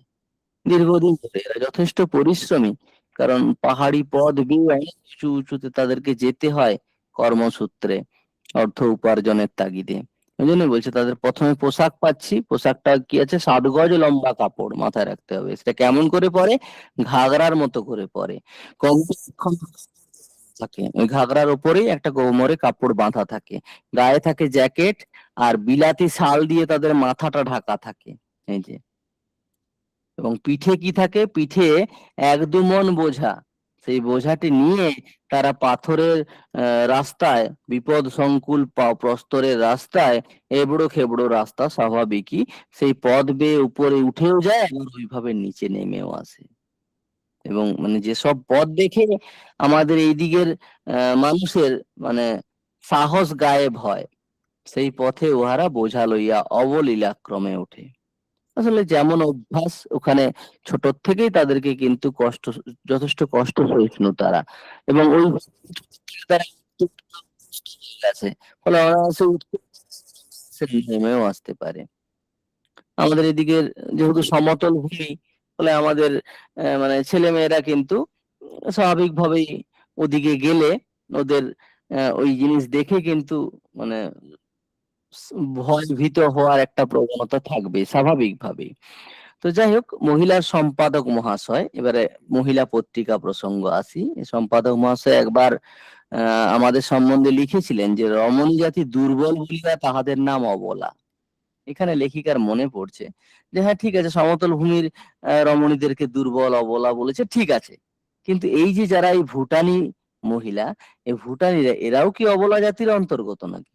এরা যদি অবলা হয়, তাহলে মানে অবলার সংজ্ঞাটাকে পরিবর্তন করা দরকার। কারণ অবলা কেন, এদের এমন ভুটানিরা আছে যারা কিন্তু তাদের স্বামীকে রোজগার করে খাওয়ায়, তাহলে এদেরকে কি করে অবলা বলা যায়? এই যে ইহারা নিজে নিজে রোজগার করে, সমভাবে উপার্জন করে, মানে পুরুষ যা উপার্জন করে অনেক অনেক সময় এরা তার থেকেও বেশি। এবং এই যে বলছে অধিকাংশ স্ত্রীলোক দিগকেই পাথর বহিতে দেখি, পুরুষেরা বেশি বোঝা বহন করে না। অবলার প্রস্তর বহিয়া লইয়া যায়, সবলেরা পথে পাথর বিছাইয়া রাস্তা প্রস্তুত করে। সে কাজে বালক বালিকারাও যোগদান করে, মানে পাথর বিছিয়ে দিতে আর কি। সেখানে সবলেরা বালক বালিকার দলভুক্ত বলিয়া বোধ হয়। বুঝতে পারছো মানে কিভাবে পুরুষ জাতিকে এখানে ওই মহিলা পত্রিকার সম্পাদকের কথাকে কিভাবে ব্যঙ্গ করা হচ্ছে। মানে এদেরকে দেখলে রমণী জাতি যে দুর্বল, এই ধারণাটা কিন্তু সম্পূর্ণরূপে পরিবর্তন হয়ে যাবে। এমন এমন আছে যারা কিন্তু পুরুষকে রোজগার করে খাওয়ায়, ঠিক আছে? পুরুষ রোজগার করে না, পুরুষ বেশি পরিশ্রম করে না, এই যে পুরুষরা বেশি বোঝা বহন করে না, সে তুলনায় কিন্তু মহিলারাই বেশি পাথর বইতে পারে। পুরুষরা অনাসাধ্য কাজগুলো করে, এবং এই যে বালক বালিকা তারাও অনাসাধ্য কাজগুলো করে। কি করে, মহিলারা যে পাথরগুলোকে নিয়ে বয়ে সেই পাথরগুলো রাস্তায় বিছিয়ে রাস্তা প্রস্তুত করে। এটা তুলনামূলক সহজ কাজ। আর পাহাড়ের উপর থেকে পাথর বয়ে বয়ে আনা, এটা যথেষ্ট ঝুঁকি সাপেক্ষ এবং পরিশ্রমের কাজ। যাই হোক, ভুটানিরা পাহাড়নি বলিয়া আপন পরিচয় দেয়। এখানে দেখো দুটো, তারা নিজেদেরকে পাহাড়নি বলে, আর যারা সমতলের মানুষ, ওখানে যারা ঘুরতে যায় বেড়াতে যায়, তাদেরকে নিচেকা আদমি বলে। যেন ইহাদের মতে নিচেকা আদমি অসভ্য, স্বভাবত ইহারা শ্রমশীলা। এই বিশেষণগুলি ভুটানি মহিলাদের প্রসঙ্গে লেখিকা প্রযুক্ত করছেন আর কি। শ্রমশীলা, কার্যপ্রিয়, সাহসী, সত্যবাদী, এগুলো মাথায় রাখতে হবে কিন্তু। ঠিক আছে, কি কি বিশেষণ প্রয়োগ করছেন? 4টি বিশেষণ এখানে: শ্রমশীলা, কার্যপ্রিয়, সাহসী এবং সত্যবাদী। তবে এই যে গুণগুলো, এদের মহৎ গুণ এগুলো অতীতে ছিল, কিন্তু বর্তমান সমাজের প্রেক্ষিতে এরা কি করছে? এই নিচেকা আদমির সংস্রবে থেকে থেকে এই নিচেকা আদমির খারাপ গুণগুলোকে এরা গ্রহণ করছে এবং নিজেদের সদ্গুণগুলো হারিয়ে ফেলছে। ওই জন্য বলছি, কিন্তু নিচেকা আদমির সংস্রবে থাকিয়া ইহারা ক্রমশ সব গুণাদি হারাইতেছে। স্বল্প চুরি করা, এগুলো তারা জানতো না কোনোদিন। ঠিক আছে, দুধে জল মেশানো, এগুলো সব সমতল মানে নিচেকা আদমি বা সমতলের মানুষদের এইসব অসৎ গুণগুলো এরা আস্তে আস্তে রপ্ত করেছে। মানে পাহাড়ে যারা বসবাস করে যে মহিলা, শ্রমশীলা, কার্যপ্রিয়, সাহসী এবং সত্যবাদী মহিলা এরা ছিল, কিন্তু নিচেকা আদমি বা সমতলের মানুষদের সংস্পর্শে থেকে সমতল মানুষের এই অসৎ বৃত্তি অবলম্বন প্রক্রিয়াগুলো তারা শিখছে। কি কি? বাজারের পয়সা চুরি করা, স্বল্প মেশানো, এইগুলো। আবার একটা জিনিস লেখিকা লক্ষ্য করেছেন যে এই পাহাড়িদের সাথে নিচেকা আদমির বিবাহ হয়। হুম। আর কিন্তু যারা পাহাড়ি অধিবাসী ভুটানি, তারা কিন্তু মানে কি বলবো, অন্য জাতির সঙ্গে আস্তে আস্তে মিশে যাচ্ছে। মানে তাদের মধ্যে যে ভুটানি বৈশিষ্ট্যগুলো যেগুলো ছিল, সেগুলো আস্তে আস্তে লোপ পাচ্ছে। এই নিচেকা আদমিদের সঙ্গে বিবাহ হতে হতে তাদের সন্তান সন্ততিদের কিন্তু মানে ক্রস ব্রিড প্রোডাকশন হচ্ছে আর কি। মানে বৈশিষ্ট্যগুলো আর ভুটানিদের মতনও পাচ্ছি না, আবার সমতল ভূমির মানুষদের মতনও পাচ্ছি না। বুঝতে পারছো? এই জিনিসটা লেখিকা লক্ষ্য করেছেন, এই যে অন্যান্য জাতির সহিত মিশিতেছে তারা, বিবাহ হচ্ছে। আমাদের বাসা হইতে প্রায় 1 মাইল দূরে বড় একটা ঝর্ণা বহিতেছে। এখান হইতে দুগ্ধ ফেনার স্রোত দেখা যায়।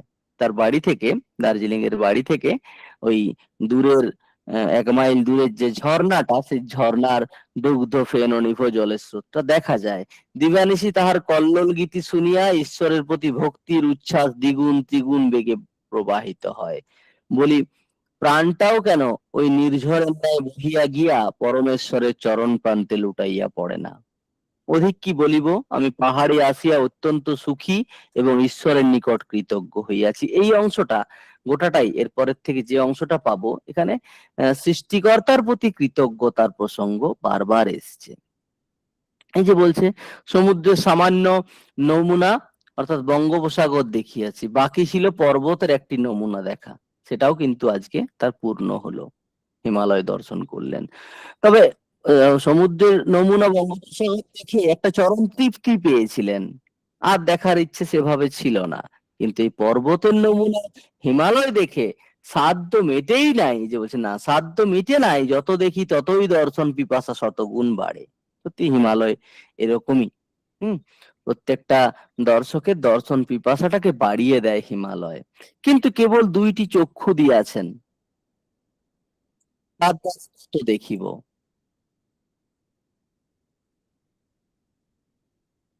এখানে বৈষ্ণব পদাবলীর প্রসঙ্গ পাচ্ছি আর কি, যেখানে রাধা বলছে মানে 2 চোখ দিয়ে আর কতই দেখা যায় কৃষ্ণকে। তো সেই প্রসঙ্গ আর কি, লেখিকাও বলছেন যে ঈশ্বর মাত্র 2টি চোখ দিয়েছেন, সেই 2টি চোখ দিয়ে প্রাণ ভরে আর কতই দেখতে পাবো। প্রভু অনেকগুলি চক্ষু দেন নাই কেন? যত দেখি যত ভাবি তাহা ভাষায় ব্যক্ত করিবার ক্ষমতা নাই। সত্যি তাই, এক্ষেত্রে মানে এমন এমন প্রকৃতির দৃশ্য বর্ণনা যেগুলো ভাষার মাধ্যমে সচরাচর ব্যক্ত করা যায় না। তো লেখিকাও কিন্তু এই বর্ণনা দিতে গিয়ে কোথাও যেন মানে ভাষার অভাব বোধ করছেন আর কি। সবকিছুই ভাষায় ব্যক্ত করা যায় না, আমাদের অনুভূতির মধ্যে যা কিছু আসে সব কি আমরা পারি ভাষায় ব্যক্ত করতে? পারি না। প্রত্যেকটা উচ্চ শৃঙ্গ, প্রত্যেকটা ঝর্ণা প্রথমে যেন বলে আমায় দেখ, আমায় দেখ। যখন তাকে বিস্ময় বিস্ফারিত নয়নে দেখি, তখন তাহারা ঈষৎ হাস্যে ভ্রুকুটি করিয়া বলে, আমাকে কি দেখো, আমার স্রষ্টাকে স্মরণ করো। ঠিক কথা। মানে চিত্র দেখে বোঝা যায়, নতুবা নাম শুনিয়া কে কাহাকে চিনে।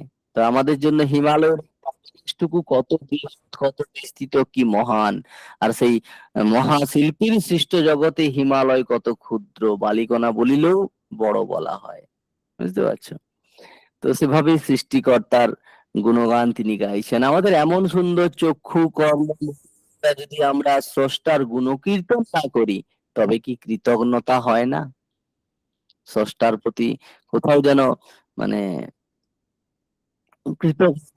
কি, যদি স্রষ্টার গুণকীর্তন না করি আর কি। মন, মস্তিষ্ক, প্রাণ সব লইয়া উপাসনা করিলে তবে তৃপ্তি হয়। কিন্তু টিয়া পাখির মতো কণ্ঠস্থ কতগুলি শব্দ উচ্চারণ করিলে উপাসনা হয় না, লেখিকার মতে। তদ্রূপ উপাসনায় প্রাণের আবেগ থাকে কই। ফলে প্রাকৃতিক সৌন্দর্য দর্শনকালে মন প্রাণ সততই সমস্বরে বলে ওঠে, ঈশ্বরী প্রশংসার যোগ্য, তিনিই ধন্য।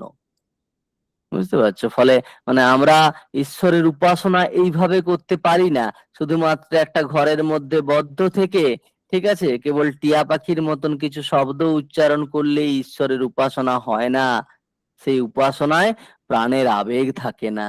বরং যখন আমরা প্রাকৃতিক সৌন্দর্য দেখব, তখনই কিন্তু প্রকৃত ঈশ্বরকে আমরা উপলব্ধি করতে পারবো। মন প্রাণ তখন নিজের থেকেই সতত বলে উঠবে যে ঈশ্বরই প্রশংসার যোগ্য, তিনি ধন্য। তখন কিন্তু মানে এইসব কথা মুখে উচ্চারণের আর প্রয়োজন হবে না। এই যে ঈশ্বরই প্রশংসার যোগ্য, তিনি ধন্য, একথা মুখ দিয়ে আর বেরোবে না।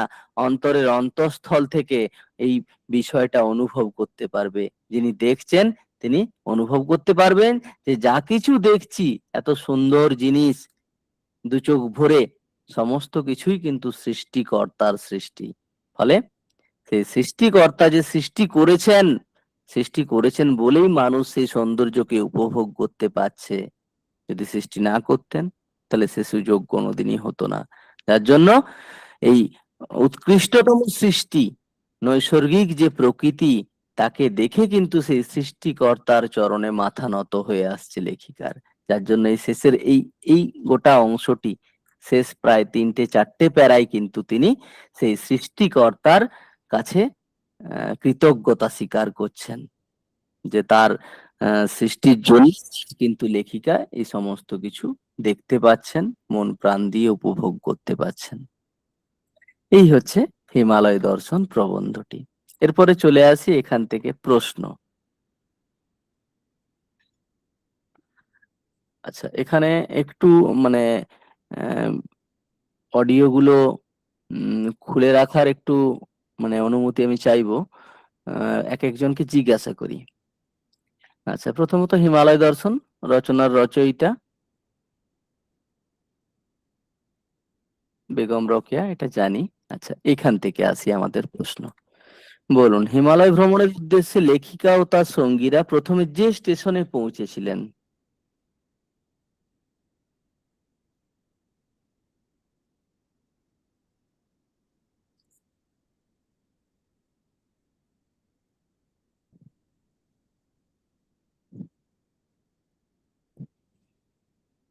কে বলবেন, নাকি আমি বলে দেবো?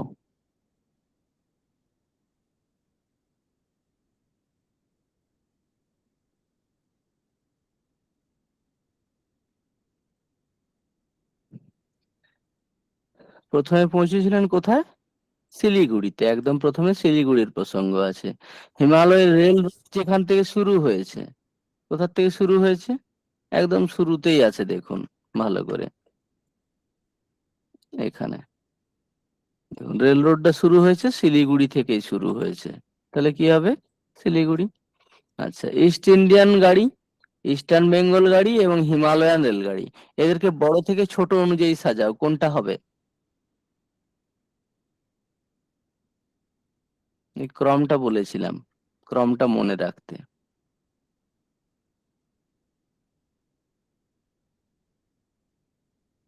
কোন ক্রমটা হবে বলুন?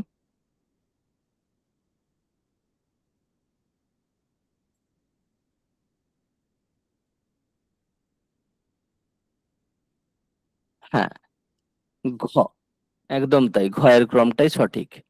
আচ্ছা, তারপরে আসছি বড় থেকে ছোট। বড় থেকে ছোট হলে হবে না, এটা যেটা আছে এটা কোন ক্রম আছে? ঘয়েরটা হবে না, কোনটা হবে? এই দেখুন আরেকবার দেখে নিন, এখানে প্রথমে আছে ইস্ট ইন্ডিয়ান গাড়ি, তারপরে হচ্ছে ইস্টার্ন বেঙ্গল, তারপরে হিমালয়ান রেলগাড়ি। তাহলে কোন ক্রমটা হবে? এই ক্রমটা হবে, ইস্ট ইন্ডিয়ান, তারপরে ইস্টার্ন বেঙ্গল, তারপরে হিমালয়ান। ফলে ক্ষয়েরটা হবে।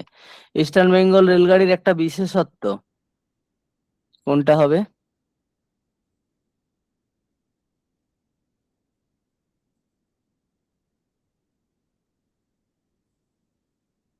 কি বিশেষত্ব আছে?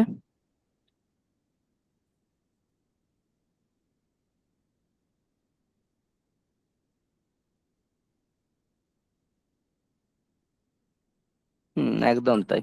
এটা ইস্ট ইন্ডিয়া রেলগাড়ির থেকে ছোট, একদম তাই। যিনি উত্তর দিয়েছেন সঠিক উত্তর দিয়েছেন। হিমালয় দর্শন পাঠ্যাংশে লেখিকা খেলনা গাড়ির সঙ্গে কার তুলনা করছেন? খেলনা গাড়ির সাথে?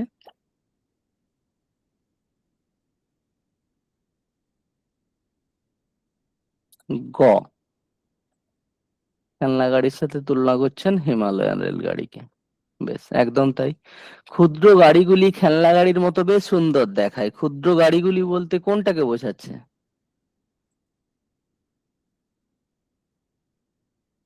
হিমালয়ান রেলগাড়ি, একদম তাই। আচ্ছা, যাত্রীগণ ইচ্ছা করিলে চলিবার সময় অনায়াসে উঠিতে নামিতে পারেন, হিমালয়ান রেলগাড়িতে ভ্রমণকালে এটি করা সম্ভব, কারণ কি হবে? খ, একদম তাই, গাড়িগুলো অত্যন্ত নিচু। আচ্ছা, তারপরে আসছে, আমাদের ট্রেন অনেক আঁকা বাঁকা পথ অতিক্রম করিয়া ধীরে ধীরে উপরে উঠিতে লাগিল, ট্রেনটা চলছিল কিসের উদ্দেশ্যে?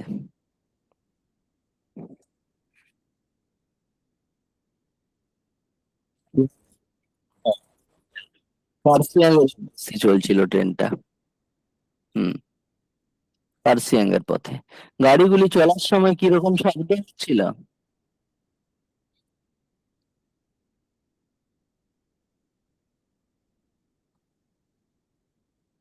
ঘ, একটু স্পেলিংটা এখানে ভুল আছে, কটাক্কা শব্দে। ঠিক আছে, এটা ট হতো। কটাক্কা শব্দে চলছিল। মেঘের ভেতর দিয়ে চলিয়াছি, লেখিকা মেঘের ভেতর দিয়ে চলেছেন যখন তিনি সমুদ্রপৃষ্ঠ থেকে কতটা উচ্চতায়? এইভাবেই প্রশ্ন কিন্তু আসবে। কতটা উচ্চতায় অবস্থান করছেন তিনি? 3000 ফিট উঁচুতে, হ্যাঁ একদম তাই, 3000। আচ্ছা, পথের দুই ধারে দৃশ্য, মনোরম দৃশ্য বলতে কি বোঝানো হয়েছে?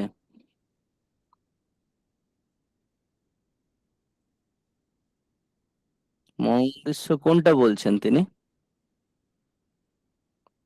উঁচু চূড়া নিবিড় অরণ্য, নাকি অরণ্য রাস্তা?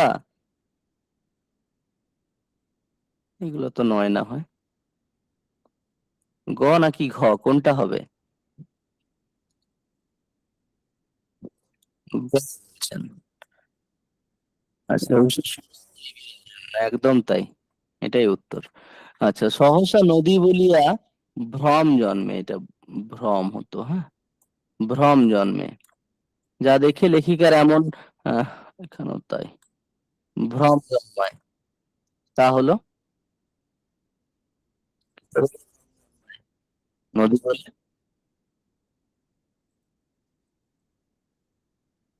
হ্যাঁ একদম তাই, নিচের উপত্যকায় নির্মল সাদা কুয়াশা, সঠিক উত্তর। সমুদ্রপৃষ্ঠ থেকে কত উচ্চতায় উঠে আহ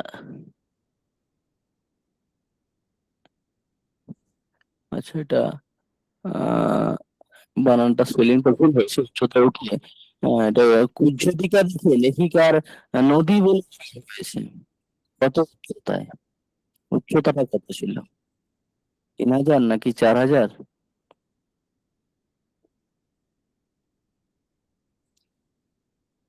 একদম তাই, 4000 ছিল, ঠিক। আচ্ছা, আমি পূর্বে যাই, এক্ষেত্রে লেখিকার জিনিসটি হলো,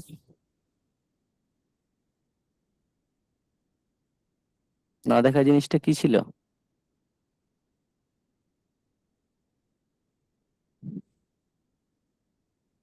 একদম তাই, পাহাড়ি ঝর্ণা।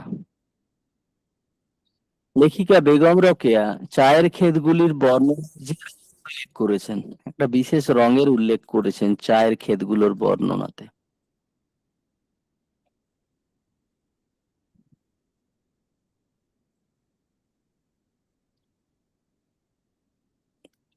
কি বর্ণ?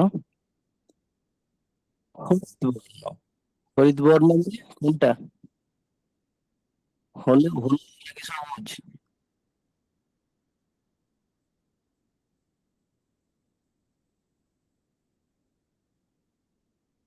হ- কোনটা হবে? হরিৎ? হলুদ না সবুজ? বলুন। হরিদ্রাভ বর্ণ। কোন বর্ণটা হবে?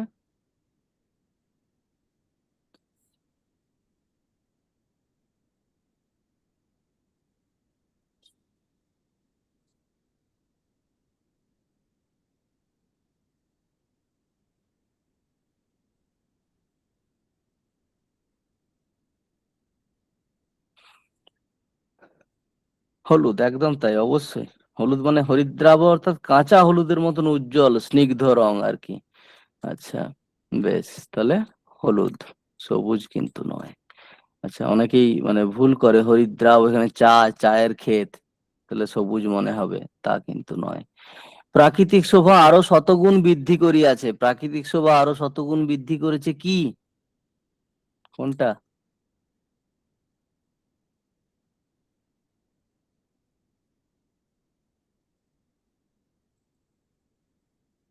পাহাড়ি অঞ্চলের গাছ লতা ঘাস পাতা, চায়ের সবুজ ক্ষেত, জলপ্রপাত বা নির্ঝর, নাকি নিবিড় অরণ্য?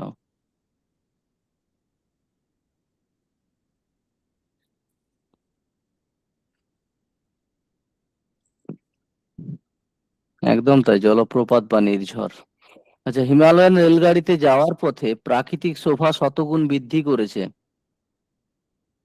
ওই একই আর কি, একটাই প্রশ্ন ঘুরে ফিরে এসছে, জলপ্রপাত। আচ্ছা, বড় সুন্দর কাছে বড় সুন্দর কি বোঝায়, কোনটা? পাহাড়ের অতি উচ্চ চূড়া, দূর থেকে দেখা চা বাগানের সারি সারি চারা, নিচের উপত্যকা সাদা কুয়াশা ঘেরা রূপ, কার্সিয়াং স্টেশনের পরিবেশ, কোনটা?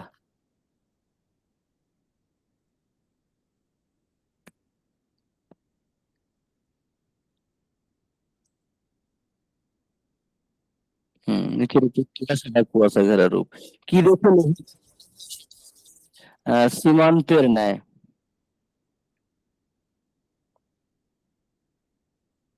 কি দেখে লেখিকার মনে হয়েছে ধরনীর সীমান্তের ন্যায়?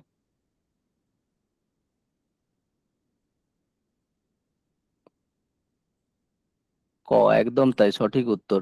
চা বাগানের মাঝে মানুষ চলার সংকীর্ণ পথ। ইহার সৌন্দর্য লেখিকার কাছে যার সৌন্দর্য বর্ণনাতীত, সেটি হলো কার সৌন্দর্য বর্ণনাতীত?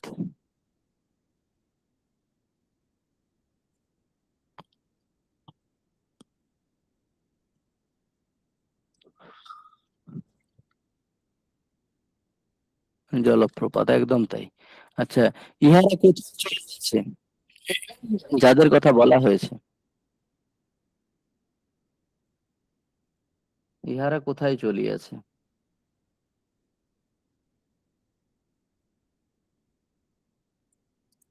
এক একটা। ক- না,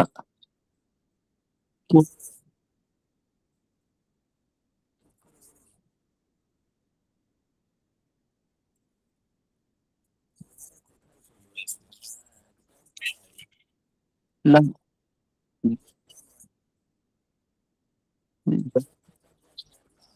ঝর্ণা আচ্ছা,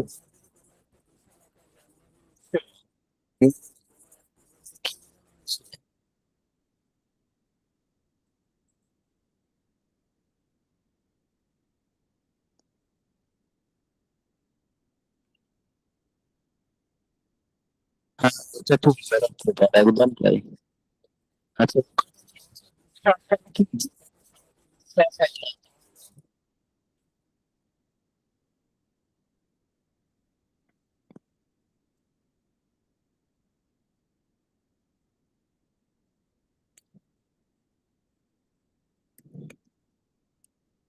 একদম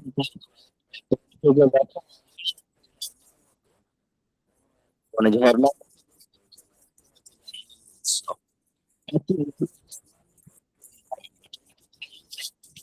কি মনে ছিল, কি মনে হয়েছিল যাত্রীদের? একটা একদম তাই, স্বাদ মিটিয়ে তাদের দেখানোর জন্য এই ব্যবস্থা, কিন্তু আদতে একটা প্রকৃত কারণ। আর যাত্রীদের এটা মনে হয়েছিল, কিন্তু দুটো দুটো বুঝতে পারে। আমাদের কি ছিল, কোনটা?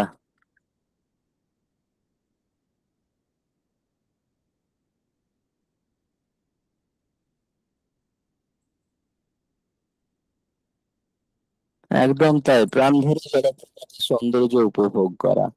আচ্ছা, আমাদের মনে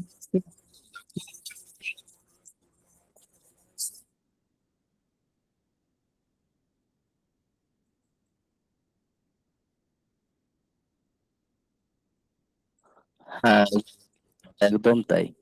সে জুলুম কি, কোনটা জুলুম ছিল?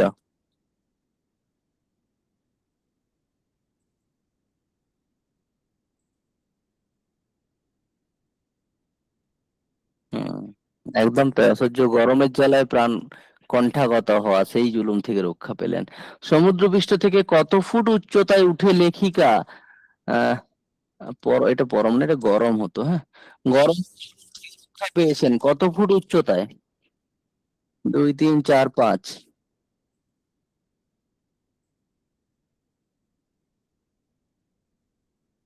3000 ফুট?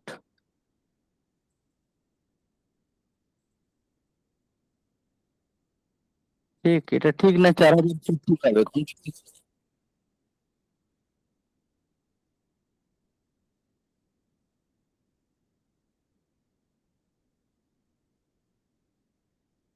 কি, 3 না 4? এটা ঠিক, দুরকম উত্তর আসছে। গরম থেকে একদিন রক্ষা পেলাম, এই যে এইখানটাতেই আছে, এই দেখুন।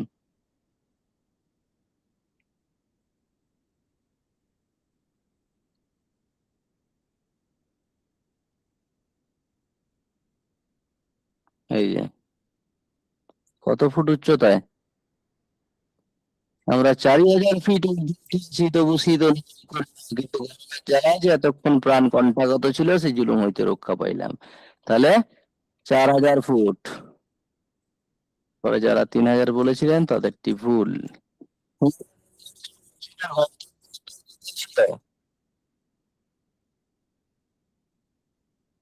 সভ্যস্থল কার্সিয়াং, একদম তাই, কার্সিয়াং। আচ্ছা, সমুদ্র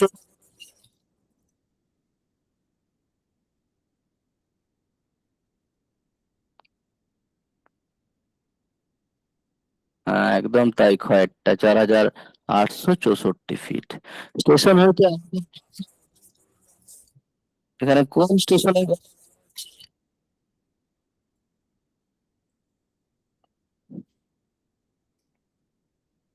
একদম তাই, কার্সিয়াং স্টেশনের কথা বলা হচ্ছে। শীঘ্র এসে পৌঁছলেন, লেখিকা শীঘ্র এসে পৌঁছেছেন কোথায়?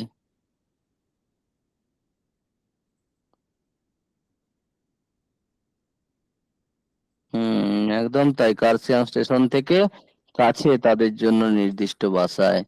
হিমালয় দর্শন নামে লেখিকা সরঞ্জাম কম ছিল।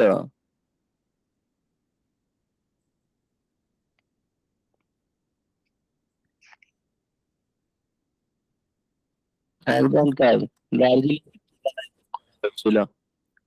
হ্যাঁ, এটা শুনেছি। আচ্ছা, আসলে গ্রীষ্মে পানি নাই, কেন অনুভূতি লেখিকা?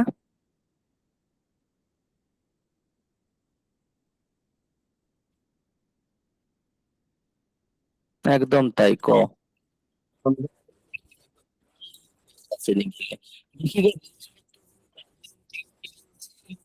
ট্রেনে কোন সময় ট্রেনে ফিরে এসেছিল?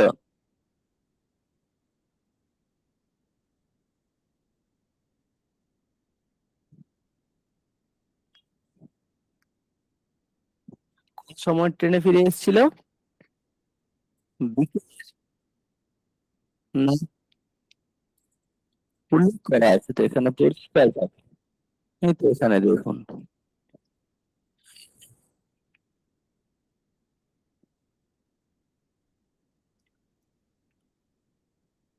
কোনখানটা? এইখানটাতে।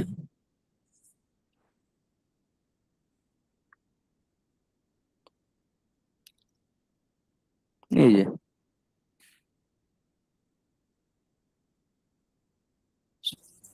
পরিষ্কার উল্লেখ করা আছে, সন্ধ্যার ট্রেনে ফিরে এসেছিল।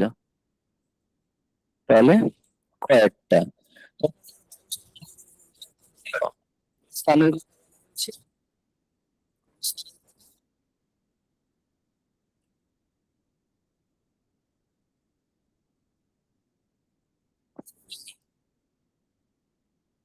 না, দার্জিলিং। বিয়েটা এক্ষেত্রে লিখে গেছে কি?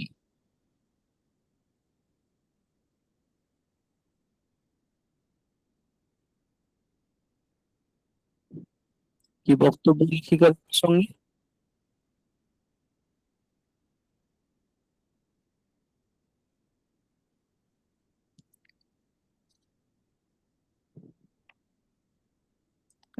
এটা না এটা, তাই বলি। হ্যাঁ, প্রাকৃতিক সম্পদ ঈশ্বর। একদমই তাই, কয়েকটাই হবে। তাও আরেকবার আমরা চেক করে নেব এইখানটাতে।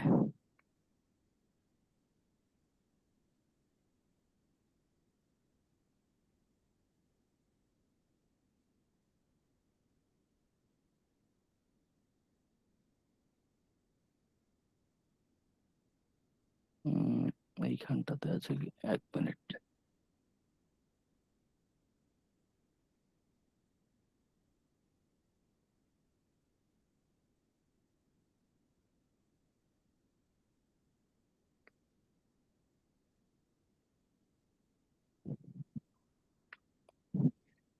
প্রশ্নটা কি আছে একবার দেখি।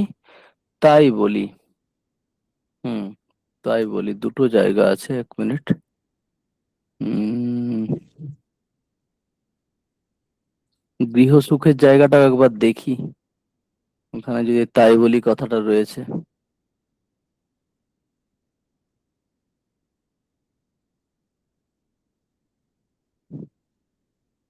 উম হ্যাঁ, একদম তাই, দেখুন। তাই বলি, কেবল আশ্রয় পাইলে গৃহে সুখে গৃহে থাকা হয় না, আবশ্যকীয় আসবাব সরঞ্জাম চাই। তাহলে এর উত্তর কি হবে? এটা হবে না। শুধু আশ্রয় পেলেই সুখে গৃহে থাকা হয় না, অত্যাবশ্যকীয় সরঞ্জাম চাই। এখানে এখনো শীতের বৃদ্ধি হয়নি, গ্রীষ্মও নাই। লেখিকা পর্বতের এই সময়কালকে কি সময়কাল বলেছেন? পর্বতের,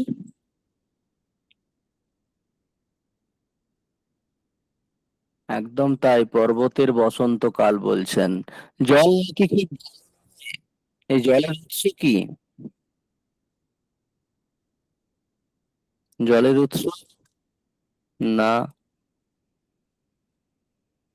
এ একদম তাই, ঝর্ণা। পরিষ্কার ভাবে বলে দিচ্ছেন, কূপের জল পুকুরের নয়। এই দেখুন এখানে জলের উৎস, এই যে বায়ু তো খুব স্বাস্থ্যকর, জল নাকি খুব ভালো নয়, আমরা পানীয় জল, আচ্ছা। এই যে কূপ নাই, নদী পুষ্করণীয় নাই, সবে ধন নির্ঝরের জল, ঝর্ণার সুবিমল সুশীতল জল দর্শনে চক্ষু জুড়ায়, স্পর্শনে হস্ত জুড়ায়, এবং ইহার চতুষ্পার্শ্ব স্থিত শীতল বাতাসে না ঘন কুয়াশায় প্রাণ জুড়ায়। আচ্ছা, তারপরে চলে আসে সবেধন নির্ঝরের জল। নির্ঝর শব্দের অর্থ প্রত্যেকেই জানি, ঝর্ণা। আচ্ছা, কার্শিয়াঙ্গে পানীয় জলের একমাত্র উৎস কি ছিল?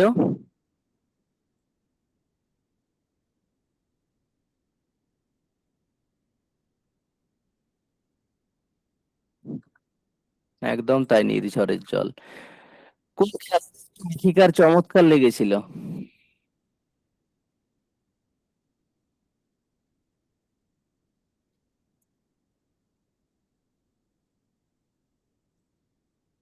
বায়ু ও মেঘের লুকোচুরি খেলা, হ্যাঁ একদম তাই।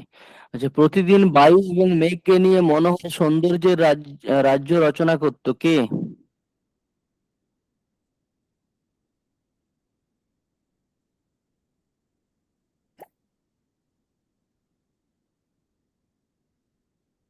সি? না, উদীয়মান সূর্য নয়, অস্তমান সূর্য, বি। আমি কোনো কাজ করিতে পারি না, লেখিকার কোনো কাজ করতে না পারার কারণ কি?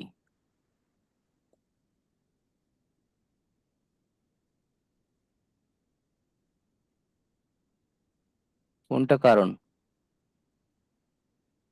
বি, প্রকৃতি রাজ্যের লীলায় আত্মহারা হয়ে থাকা, একদমই তাই, বি। এভাবে আরো প্রচুর প্রশ্ন আছে, ঠিক আছে, অনেক কিছু প্রশ্ন, আমি সংক্ষেপে একটু কিছু প্রশ্ন বলে দিই। যেমন ধরুন, প্রথমে হচ্ছে যাত্রা শুরু করছেন লেখিকা শিলিগুড়ি স্টেশন থেকে। হিমালয় শুরু হচ্ছে শিলিগুড়ি থেকে। তারপরে এখানে ইস্ট ইন্ডিয়ান রেলগাড়ি, ইস্টার্ন বেঙ্গল, হিমালয়ান রেলগাড়ি। হিমালয় ছোট, নিচু, অত্যন্ত ধীর গতি সম্পন্ন এবং খেলনা গাড়ির মতো সুন্দর। হিমালয়ান রেলগাড়ি কেমন ভাবে চলছিল আর কি, মানে কটাক্কা শব্দে চলছিল, উত্তর ও দক্ষিণে এঁকে বেঁকে চলছিল। হিমালয় দৃশ্য কেমন ছিল, কোথাও উঁচু চূড়া, কোথাও নিবিড় অরণ্য, এগুলো মনে রাখতে হবে। কি দেখে হঠাৎ নদী বলে ভ্রম হয়েছিল? নিম্ন উপত্যকার নিম্ন শ্বেত কুজ্ঝটিকা দেখে নদী বলে ভ্রম হয়েছিল। নিবিড় সবুজ বনকে কিসের সঙ্গে তুলনা করছেন? বসুমতির ঘন কেশপাতের সঙ্গে তুলনা করছেন। মানুষ চলাচল করার সংকীর্ণ পথগুলোকে কিসের সঙ্গে তুলনা করছেন? সীমান্ত বা সিথির সঙ্গে। কার্সিয়াং স্টেশনের উচ্চতার প্রসঙ্গ পাচ্ছি 4864 ফিট। লেখিকা কার্সিয়াং পৌঁছেও কেন গৃহসুখ পাননি? না গৃহের প্রয়োজনীয় জিনিসপত্রের অভাবে। ঝর্ণার জল প্রসঙ্গে বিশেষণ প্রয়োগ করছেন, সুবিমল সুশীতল। হিমালয়ের সমস্ত জলের উৎস কিন্তু ঝর্ণা। লেখিকার সময় কিভাবে আসছে? মেঘ দেখতে দেখতে। লেখিকা কোনো কাজ করতে না পারার কারণ হচ্ছে প্রাকৃতিক সৌন্দর্যে মোহিত হয়ে থাকা। আচ্ছা, লেখিকা হিমালয় দর্শন প্রবন্ধে যে পত্রিকার উল্লেখ করছেন, মহিকা, লেখিকা ভৌতিক তত্ত্বে কি কাজ করছিলেন? জিওলজি, কার্বন ছিল তখন। আচ্ছা, ডেকিতরু। আর এখন বর্তমানে যে ডেকিতরু দেখছেন তার উচ্চতা কত? 25 ফিট। তাহলে লেখিকা বলছেন 7 ইঞ্চি যোগ। যদিও এটা সাক্ষাৎ হয়নি, কিন্তু কয়েকটা যোগ তার রক্ত চুষে খেয়েছে।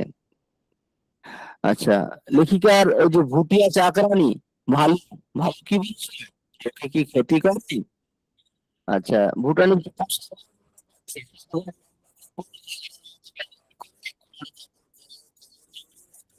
এখান থেকে আসি, হ্যাঁ।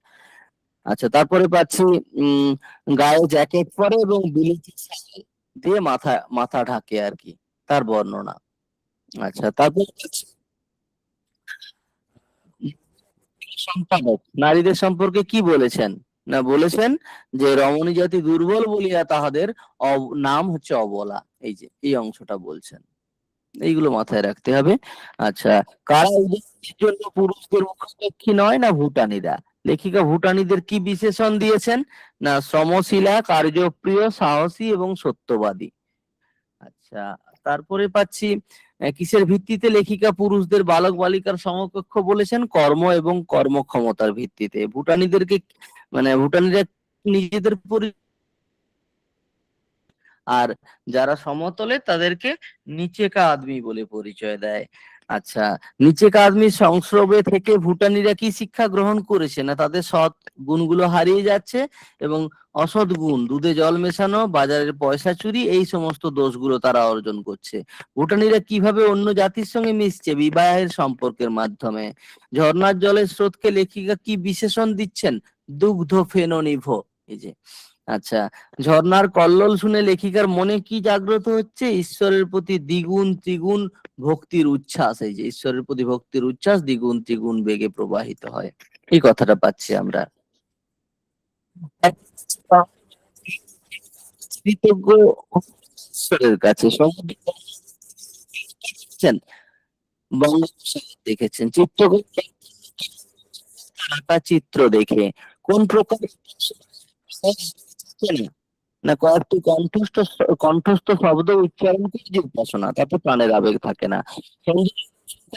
কি ঈশ্বরী প্রশংসার যোগ্য, তিনি ধন্য। আর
স্যার কমপ্লিট হয়ে গেছে? আচ্ছা, তোমার ক্লাস কমপ্লিট হয়ে গেছে তাই তো? একটা মিনিট দাঁড়াও, স্ক্রিন শেয়ার করছি। আর তাছাড়া আগেই বলে রাখি, যাদের দরকার নেই বেরিয়ে যেতে পারে, কোনো অসুবিধা নেই, সবার জন্য দরকার নেই। ওটা ভাবার কোনো কারণ নেই যে আমি বিশাল কিছু স্পেশাল কোনো কিছু বলবো বা কিছু, একদম নয়। দরকার না থাকলে বেরিয়ে যেতে পারে, কারণ ক্লাসের ডিউরেশন বলেছিল 1.5 ঘন্টা।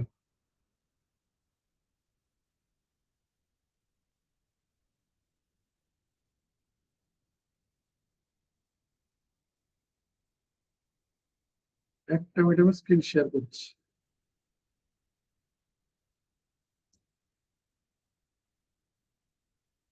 আশা করি দেখো দেখা যাচ্ছে।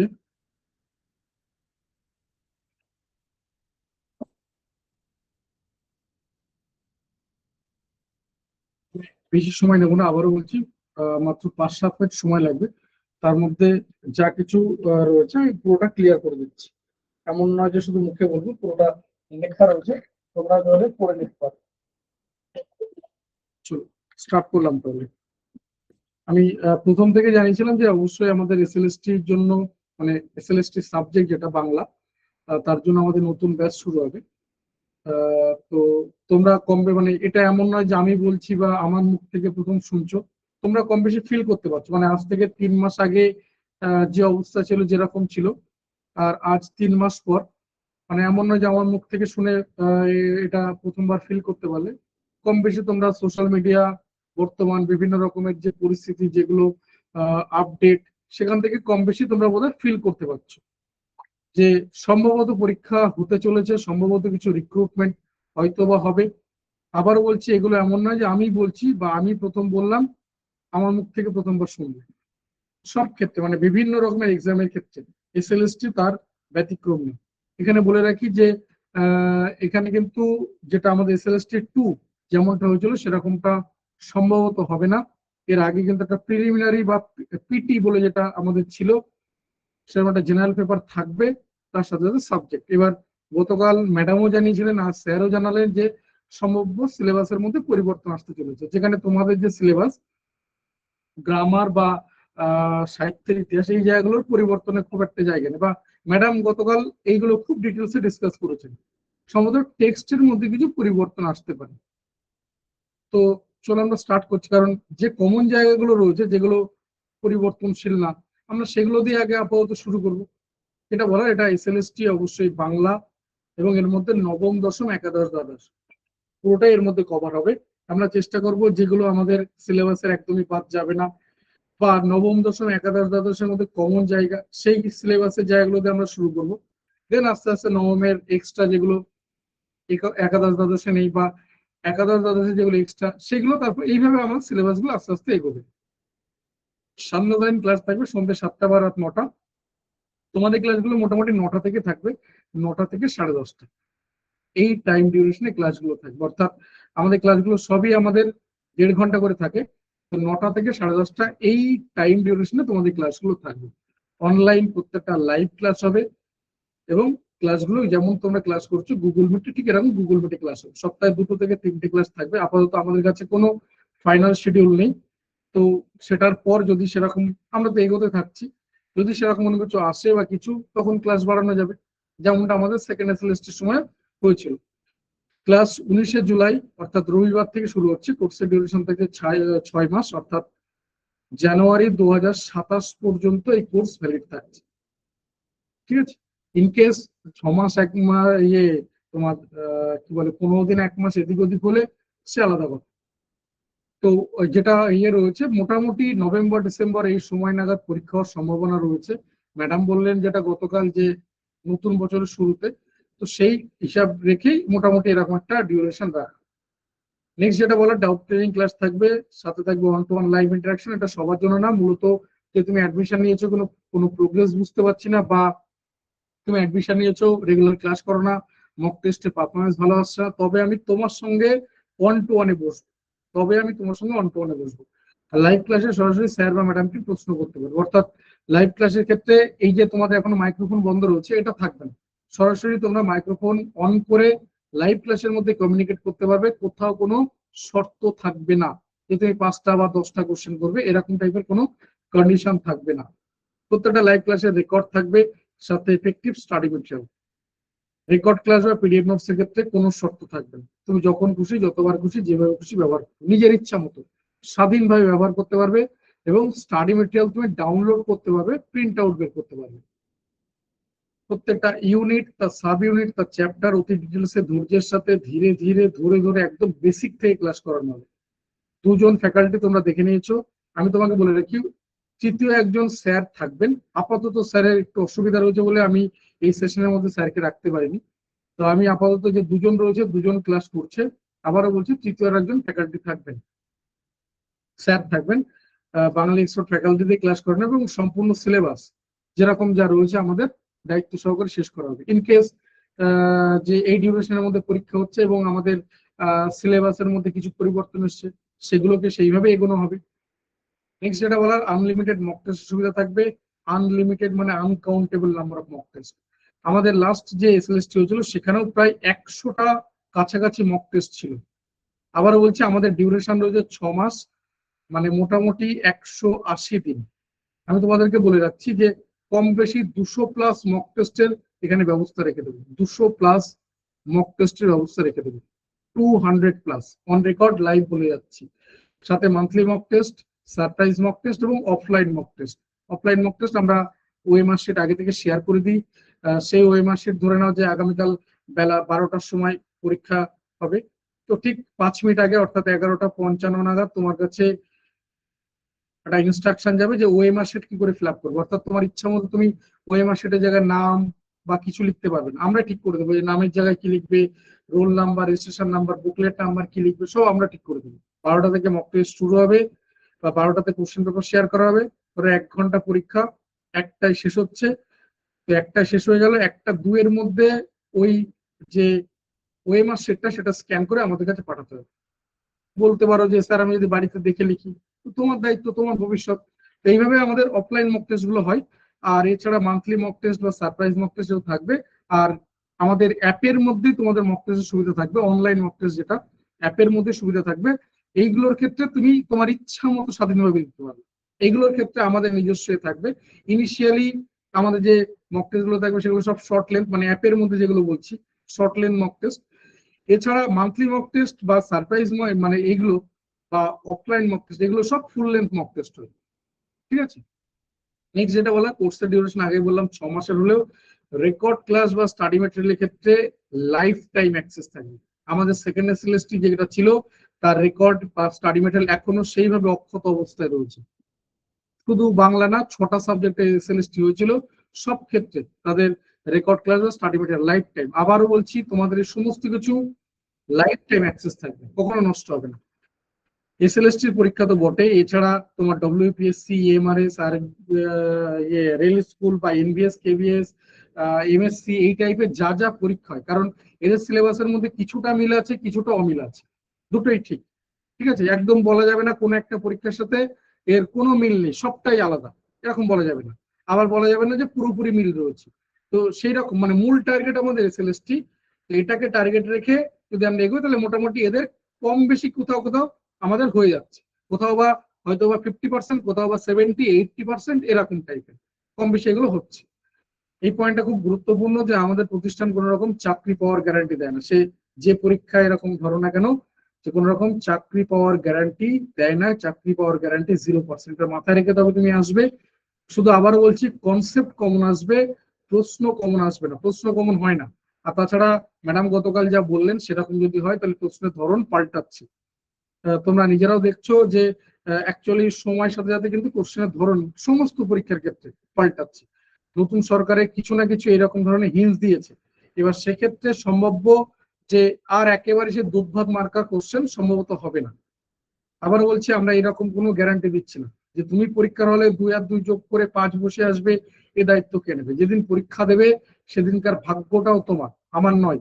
তাই আমি এই দায়িত্ব নিতে পারছি না। আবারও বলছি যে কনসেপ্ট কমন আসবে, কোশ্চেন কমন আসবে না। শর্ত একটাই, তোমার মন মানসিকতার পরিবর্তন করতে হবে, আমাদের কথা মতো চলতে হবে। অর্থাৎ তোমার ইয়েস নো এর ডেফিনেশন পাল্টাতে হবে। আমি ন্যাচারালি জানি না আমার সাথে কারো এরকম পরিচয় আছে কিনা যে আমার কোনো ক্লাস করেছো এরকম, মানে ধরো আমি তো এটা আমার সাবজেক্ট না, তো আমার যদি কোনো ক্লাস করে থাকো সেখানে এগুলো নিয়ে খুব ডিটেলসে কথা বলি। তো এরকম যদি কেউ থেকে থাকো সেগুলোকে জানো, আমি সেই জায়গাগুলোর কথা বলছি যে তোমার ইয়েস নো এর ডেফিনেশন পাল্টাতে হবে, তোমার কম্প্রোমাইজ স্যাক্রিফাইসের ডেফিনেশন পাল্টাতে হবে। আমি শুধু একটাই কথা বলবো যে 6 মাস 7 মাস যে সময়টায় রয়েছে না কেন, তো তোমার পুরো সময়টা আমাকে দিয়ে দাও, নিজের কাছে কোনো কিছু রেখো না, পুরোটা আমাকে দিয়ে দাও। তোমার কাছে গিফটেমি করে কোনো কিছু রেখো না, দেখো আমি কি করতে পারি তোমার জন্য। নেক্সট যেটা বলার, যে 19শে জুলাই থেকে অর্থাৎ আগামী রবিবার থেকে ক্লাস শুরু হচ্ছে। তুমি যদি কথা দাও তোমার সবটুকু উজাড় করে দেবে, আমি কথা দিচ্ছি আমি তোমাকে সাফল্যের স্বাদ পাইয়েছি। এটা যদি তোমার সফলতার দরজা হয় তাহলে আমি তোমাকে এই দরজার দোরগোড়া পর্যন্ত পৌঁছে দেবো। দরজা খুলে ভেতরে ঢোকার দায়িত্ব তোমার। ওই যে যেটা বললাম, চাকরির গ্যারান্টি আমি দিচ্ছি না, কিন্তু যদি তোমার পুরোটা আমাকে দিয়ে দাও, আমি আবারও বলছি সেই পর্যন্ত আমি তোমাকে পৌঁছে দেবো যেটা তুমি ফিল করতে পারো যে হ্যাঁ তুমিও কিছু করতে পারো, তোমার দ্বারা কিছু করা সম্ভব। টোটাল ব্যাচে 10 জন থাকবে, তার বেশি না, যারা এসএলএসটি বাংলা পরীক্ষায় কোয়ালিফাই করার জন্য দৃঢ় প্রতিজ্ঞ। কলিং, হোয়াটসঅ্যাপ, পেমেন্ট, এই নাম্বারটা 9330372977, অর্থাৎ যারা অ্যাডমিশন নেবে তারাও বলবো এই নাম্বারটা অবশ্যই সেভ করে রাখবে। 24x7 এই নাম্বার থেকে ব্যাকআপ পাওয়া যাবে, সরাসরি আমার সঙ্গে কমিউনিকেশন থাকবে। কারণ এন্টায়ার ব্যাপারটা আলটিমেট আমার সাবজেক্ট বাংলা নয়, কিন্তু এন্টায়ার প্রসেসটা যা কিছু আমার হাত ধরে চলবে। তো এই নাম্বারের রেসপেক্টে তুমি আমার সাথে সরাসরি কমিউনিকেট করতে পারো, ফোন কল হোক, হোয়াটসঅ্যাপ হোক, সবকিছু রেসপেক্ট। যারা লক্ষ্যে অবিচল রয়েছে, নিরলস কঠোর পরিশ্রমে বিশ্বাস করো, স্মার্ট হার্ডওয়ার্কে, তারা এসো। এই কথাগুলো যখন আমি ক্লাসে বসে খুব ডিটেলসে বলি। 3টে ইনস্টলমেন্টের সুবিধা থাকছে। তো তুমি যদি ওয়ান টাইম কোর্স ফিতে যাও সেক্ষেত্রে কোর্স ফি একবারে অনেকটা কমে যাবে। তুমি যদি ওয়ান টাইম কোর্স ফিতে যাও সেক্ষেত্রে কোর্স ফি একবারে অনেকটা কমে যাবে। আমি সরাসরি কোর্স ফিতে চলে গেলাম, একবার দেখে নাও, তারপর টুইস্ট কি রয়েছে সেটাও বলে দিচ্ছি, দেন আমরা ক্লাস শেষ করবো। আমি একবারে যাচ্ছি, তারপর টুইস্ট কি আছে সেটাও বলে দিচ্ছি। টোটাল 6 মাসের কোর্সের ডিউরেশন। 19শে জুলাই রবিবার থেকে ক্লাস শুরু হচ্ছে। এসএলএসটি বাংলার জন্য এককালীন কোর্স ফি রয়েছে 5499 টাকা। এটা আবারও বলছি, এটাই টোটাল কোর্স ফি, এটাই শুরু, এটাই শেষ, এর বাইরে আর আদার্স কোনো কিছু নেই। এককালীন কোর্স ফি 5499 টাকা। আবারও বলছি, এর বাইরে আর আদার্স কোনো কিছু নেই, এটাই শুরু, এটাই শেষ। No admission fees, no monthly fees, no other hidden charges. তুমি যদি এককালীন কোর্স ফিতে যাও, ইনস্টলমেন্ট তোমার জন্য না। এই জায়গাটা মাথায় রাখবে, তুমি এককালীন কোর্স পেতে গেলে ইনস্টলমেন্ট তোমার জন্য না, ইনস্টলমেন্ট তোমার জন্য না। ইনস্টলমেন্টে গেলে কোর্স ফি কিছুটা বেড়ে যাবে, কারণ এখানে দেখো অথবা দিয়ে বলা আছে, আশা করি অথবার মানে তুমি জানো। তো ইনস্টলমেন্টে গেলে কোর্স ফি কিছুটা বেড়ে যাবে, সেক্ষেত্রে তুমি যদি 3টে ইনস্টলমেন্টের সুবিধা পাচ্ছ। ঠিক আছে, এখানে এইচডিএফসি ব্যাংকের কিউআর কোড, এখানে ফোনপে কিউআর কোড দেওয়া আছে, অ্যাকাউন্ট নাম্বার আইএফএসসি দেওয়া আছে, যারা ব্যাংক ডিটেলস দিয়ে পেমেন্ট করতে চাইছো, বা ইউপিআই নাম্বার, যে নাম্বারটা বললাম ফোনপে গুগল পে সহ যে কোনো ইউপিআই এই নাম্বার অ্যাভেলেবেল, যে নাম্বারটা বললাম একটু আগে, সেই একই নাম্বার 9330372977। সব ক্ষেত্রে ব্যাংকিং নেম দেখাবে জুনিয়র মাস্টার, অর্থাৎ পেমেন্ট তুমি কিউআর কোড দিয়ে করো, ব্যাংক ডিটেলস দিয়ে করো, বা যে কোনো ইউপিআই দিয়ে করো না কেন, সব ক্ষেত্রে ব্যাংকিং নেম দেখাবে জুনিয়র মাস্টার। সব ক্ষেত্রে পেমেন্ট করে পেমেন্ট স্ক্রিনশট সেম নাম্বারে হোয়াটসঅ্যাপ করবে। এবার বলে রাখি যে এটা টোটাল কোর্স ফি 5499 এককালীন। এটা চাইলে তুমি দুবারে পেমেন্ট করতে পারো, যে আজ রাত্রের মধ্যে 1000 টাকা পেমেন্ট করে রাখো, আজ রাত্রের মধ্যে 1000 টাকা পেমেন্ট করে রাখো, তাহলে বাকি থাকছে কত? টোটাল কোর্স ফি 5499, 1000 টাকা পেমেন্ট করে দিচ্ছ, বাকি থাকছে 4499। এটা যে বাকি থাকছে 4499, আগামী 19শে জুলাই রবিবার রাত 9টায় প্রথম ক্লাস, তার আগে পেমেন্ট করে দিলেই হবে, কোনো এক্সট্রা ফিস পে করতে হবে না। আরো একবার রিপিট করছি যে একবারে যদি তুমি 5499 টাকা পেমেন্ট করে দিচ্ছ, ঝামেলা মিটে গেল, আর আদার্স কোনো কিছু নেই। যদি মনে হচ্ছে না একবারে পাচ্ছ না, তাহলে আজ রাতের মধ্যে 1000 টাকা পেমেন্ট করে রাখো, বাকি থাকছে 4499, যেটা আগামী 19শে জুলাই রবিবার রাত 9টায় প্রথম ক্লাস, তার আগে বাকি 4499 টাকা পেমেন্ট করে দিলে হবে, কোনো এক্সট্রা ফিস পে করতে হবে না। যদি কারো কোথাও কোনো কোশ্চেন থাকে এবার বলতে পারো। নেটের সিলেবাস তো শেষ করানো হয়নি স্যার, এক্ষেত্রে এটা হবে না তো? বুঝতে পারলাম, নেটের সিলেবাস কোথায় শেষ হয়নি সেটা যদি একটু জানাও, নেটের সিলেবাস কোথায় শেষ হয়নি? যদি ওখানে সময় অনেক কম পাওয়া গেছিল, এটা আমাকে জানাও তো, যে কটা করে ক্লাস হতো, মানে তোমাদের সাথে কটা ক্লাসের কমিটমেন্ট করা ছিল আর কটা ক্লাস হতো উইকে, কটা ক্লাস কমিটমেন্ট করা ছিল আর কটা ক্লাস হতো, এটা যদি জানাও। নেক্সট যেটা বলার, যে পেমেন্ট করে পেমেন্ট স্ক্রিনশট সেম নাম্বারে হোয়াটসঅ্যাপ করবে, যে নাম্বারটা এখানে দেওয়া আছে, ওই নাম্বারে পেমেন্টের সমস্ত রকমের মানে ওই নাম্বারের থ্রু দিয়ে সমস্ত রকমের কমিউনিকেশন কিন্তু হবে। পেমেন্ট যে কোনো কারোর থেকে করতে পারো, পেমেন্ট আবারও বলছি যে কোনো কারোর থেকে করতে পারো, তোমার ফ্যামিলি মেম্বার, সিনিয়র জুনিয়র, প্রতিবেশী, আত্মীয় স্বজন, বন্ধু বান্ধব, যে কোনো কারোর থেকে পেমেন্ট করতে পারো, কিন্তু পেমেন্টের স্ক্রিনশটটা অবশ্যই তোমার হোয়াটসঅ্যাপ নাম্বার থেকে পাঠাবে, অর্থাৎ যে ক্লাস করবে তার হোয়াটসঅ্যাপ নাম্বার থেকে পাঠাবে। এবং পেমেন্ট করার পর তোমার সাথে একটা গুগল ফর্ম শেয়ার করা হবে, এই গুগল ফর্মটা ফিল আপ করার দায়িত্ব তোমার। গুগল ফর্মটা ফিল আপ করা হয়ে গেলে তোমার দায়িত্ব শেষ, বাকি দায়িত্ব আবার আমি তোমাকে নতুন গ্রুপে জয়েন করি, আমি তোমাকে ইনফর্ম করে দেবো। কোনো কোশ্চেন থাকলে আমাকে বলতে পারো, বা এই ক্লাসের পর আমাকে এই নাম্বারে ফোন করে নিতে পারো, নাম্বারটা কমেন্ট বক্সে দেওয়া আছে। ইন্দ্রাণী মাহাতো কোনো কিছু বললেন আর, যে কটা ক্লাসের কমিটমেন্ট করা ছিল উইকে, এখানে যেমন বললাম 2-3টে ক্লাস, তোমাদের এখানে কটা বলা ছিল আর কটা করে ক্লাস হতো এভরি উইক, কটা করে ক্লাস হতো? যাই হোক, নেক্সট যেটা বলার, আবারও বলছি ওই ধরনের কাজ করি না, ওই ধরনের কাজ করি না। আমি এখানে লিখতে পারতাম 10,000 টাকা কোর্স ফি, তার 50% ডিসকাউন্ট, করি না ওগুলো। আমাদের কাছে যারা অ্যাডমিশন নেয়, দ্বিতীয়বার অন্য কোথাও অ্যাডমিশনের চিন্তা ভাবনা করে না। রিপ্লাই করো, আমি তো চিনতেই পারছি না, ওরকম তো কতজনই কিছু লিখে দিতে পারে, আর তো কোনো কিছু লিখছই না। নেক্সট যেটা বলার, যে আবারও বলছি পেমেন্ট যে কোনো কারোর থেকে করতে পারো, তোমার প্রতিবেশী, আত্মীয় স্বজন, ফ্যামিলি মেম্বার, সিনিয়র জুনিয়র, যে কোনো কারোর থেকে পেমেন্ট করতে পারো। যে মেসেজ করছে সে লিফট হয়ে গেছে, ব্যাপারটা ওইরকমই, যে আলটপকা কোনো কিছু একটা বলে দেওয়াটা খুব সহজ। আরো একবার বলছি, আমরা যা কমিটমেন্ট করি তাই হয়। আমি জানি না এখানে লাস্ট এসএলএসটি তে কেউ ছিলে কিনা বাংলাতে, লাস্ট এসএলএসটি তো আমাদের প্রায় 96-97টা মক টেস্ট ছিল, আমি জানি না কেউ ছিলে কিনা এখানে। 96 থেকে 97টা মক টেস্ট ছিল, সময় পাওয়া গেছিল ওই 3 মাসেরও কম সময়, 3 মাসেরও কম সময় পাওয়া গেছিল। এছাড়া অন্যান্য সমস্ত ধরনের ব্যাচ চলে, মানে সেটা ডব্লিউবিপিএসসি বা ডব্লিউবিসিএস এর যে কোনো পরীক্ষা, এই সময় দাঁড়িয়ে panchayat, TET CTET, TET CTET তো প্রত্যেক মাসে 2টো করে ব্যাচ হচ্ছে, প্রত্যেক মাসে, এবং সব ক্ষেত্রে লিমিটেড স্টুডেন্ট থাকে, এমন নয় যে তুমি পেমেন্ট করলেই ভর্তি হতে পারবে। যে যেরকম বলা হয় যে কোন একটা ব্যাচে 40 জন বলা আছে, তো 40 জনই ভর্তি হবে, 41 জন সেই ব্যাচে থাকবে না।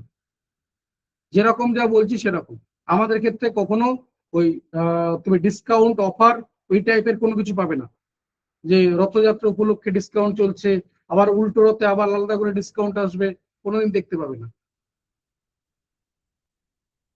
এই জায়গাগুলো বলে দেওয়াটা অনেক সহজ। যাই হোক, এরপরেও যদি কারো কোনো কোশ্চেন থেকে আমাকে বলতে পারো, বা এই ক্লাসের পর আমাকে ফোন করে নিতে পারো। আবারও বলছি, টোটাল কোর্স ফি 5499, এর বাইরে আদার্স কোনো কিছু নেই, আদার্স কোনো কিছু নেই। এবং যেমন যা কমিটমেন্ট করা হয়েছে অন রেকর্ড এগুলো থেকে যাচ্ছে। এই পিডিএফটা আমি তোমাদের গ্রুপে শেয়ার করে দিচ্ছি, কিউআর কোড গ্রুপে শেয়ার করে দিচ্ছি, ওখান থেকে একবার দেখে নাও।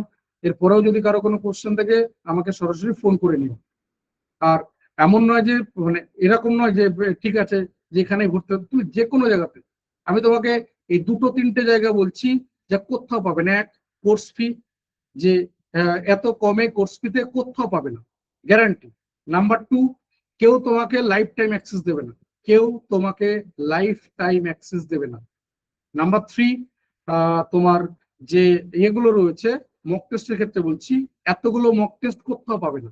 এবং এমন নয় যে যাই হোক করে কিছু কোশ্চেন দিয়ে তৈরি করা মক টেস্ট, একদমই না।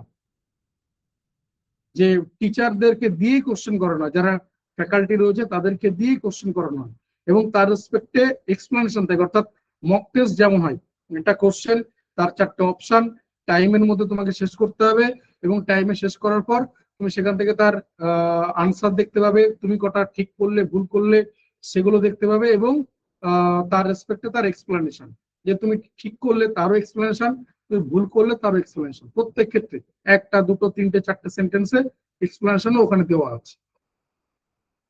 ঠিক আছে, আর যদি কারো কোনো কিছু কোশ্চেন থাকে বলতে পারো।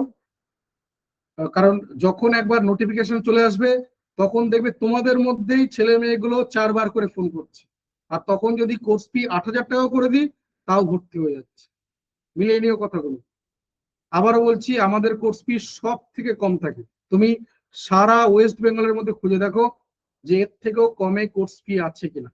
এক বললাম, 2 নম্বর বললাম যে লাইফ টাইম অ্যাক্সেস থাকবে, দুজন আলাদা ফ্যাকাল্টি রয়েছে, লাইফ টাইম অ্যাক্সেস থাকবে। আর 3 নম্বর যেটা বললাম যে মক টেস্টের সুবিধা থাকবে, যেটা আনলিমিটেড, অন্তত চেষ্টা রয়েছে এই সেশনে অন্তত 200+ মক টেস্ট জন্য থাকে, 200+ মক টেস্ট জন্য থাকে। যাদের দরকার রয়েছে পেমেন্ট করে স্ক্রিনশট পাঠিয়ে রেখে দিও। আবারও বলছি, ব্যাচে 10 জন থাকবে, 11 জন থাকবে না। অর্থাৎ কোনোভাবে যদি 10 জন ভর্তি হয়ে যায় এই ব্যাচ ক্লোজ হয়ে যাবে। এই ব্যাচে 10 জনের বেশি থাকবে না, 11 জন থাকবে না এই ব্যাচে। আমি এই পর্যন্ত রাখলাম। নেক্সট যদি কারো কোনো কোশ্চেন থাকে আমাকে সরাসরি এই নাম্বারে ফোন বা মেসেজ করে নিতে পারো। আবারও বলছি, এই নাম্বারে পেমেন্ট, এই নাম্বারে পেমেন্টের স্ক্রিনশট হোয়াটসঅ্যাপ করতে পারো, সবকিছু এই নাম্বারে। একবারে যারা 5499 টাকা পেমেন্ট করে দিচ্ছ ঝামেলা মিটে গেল।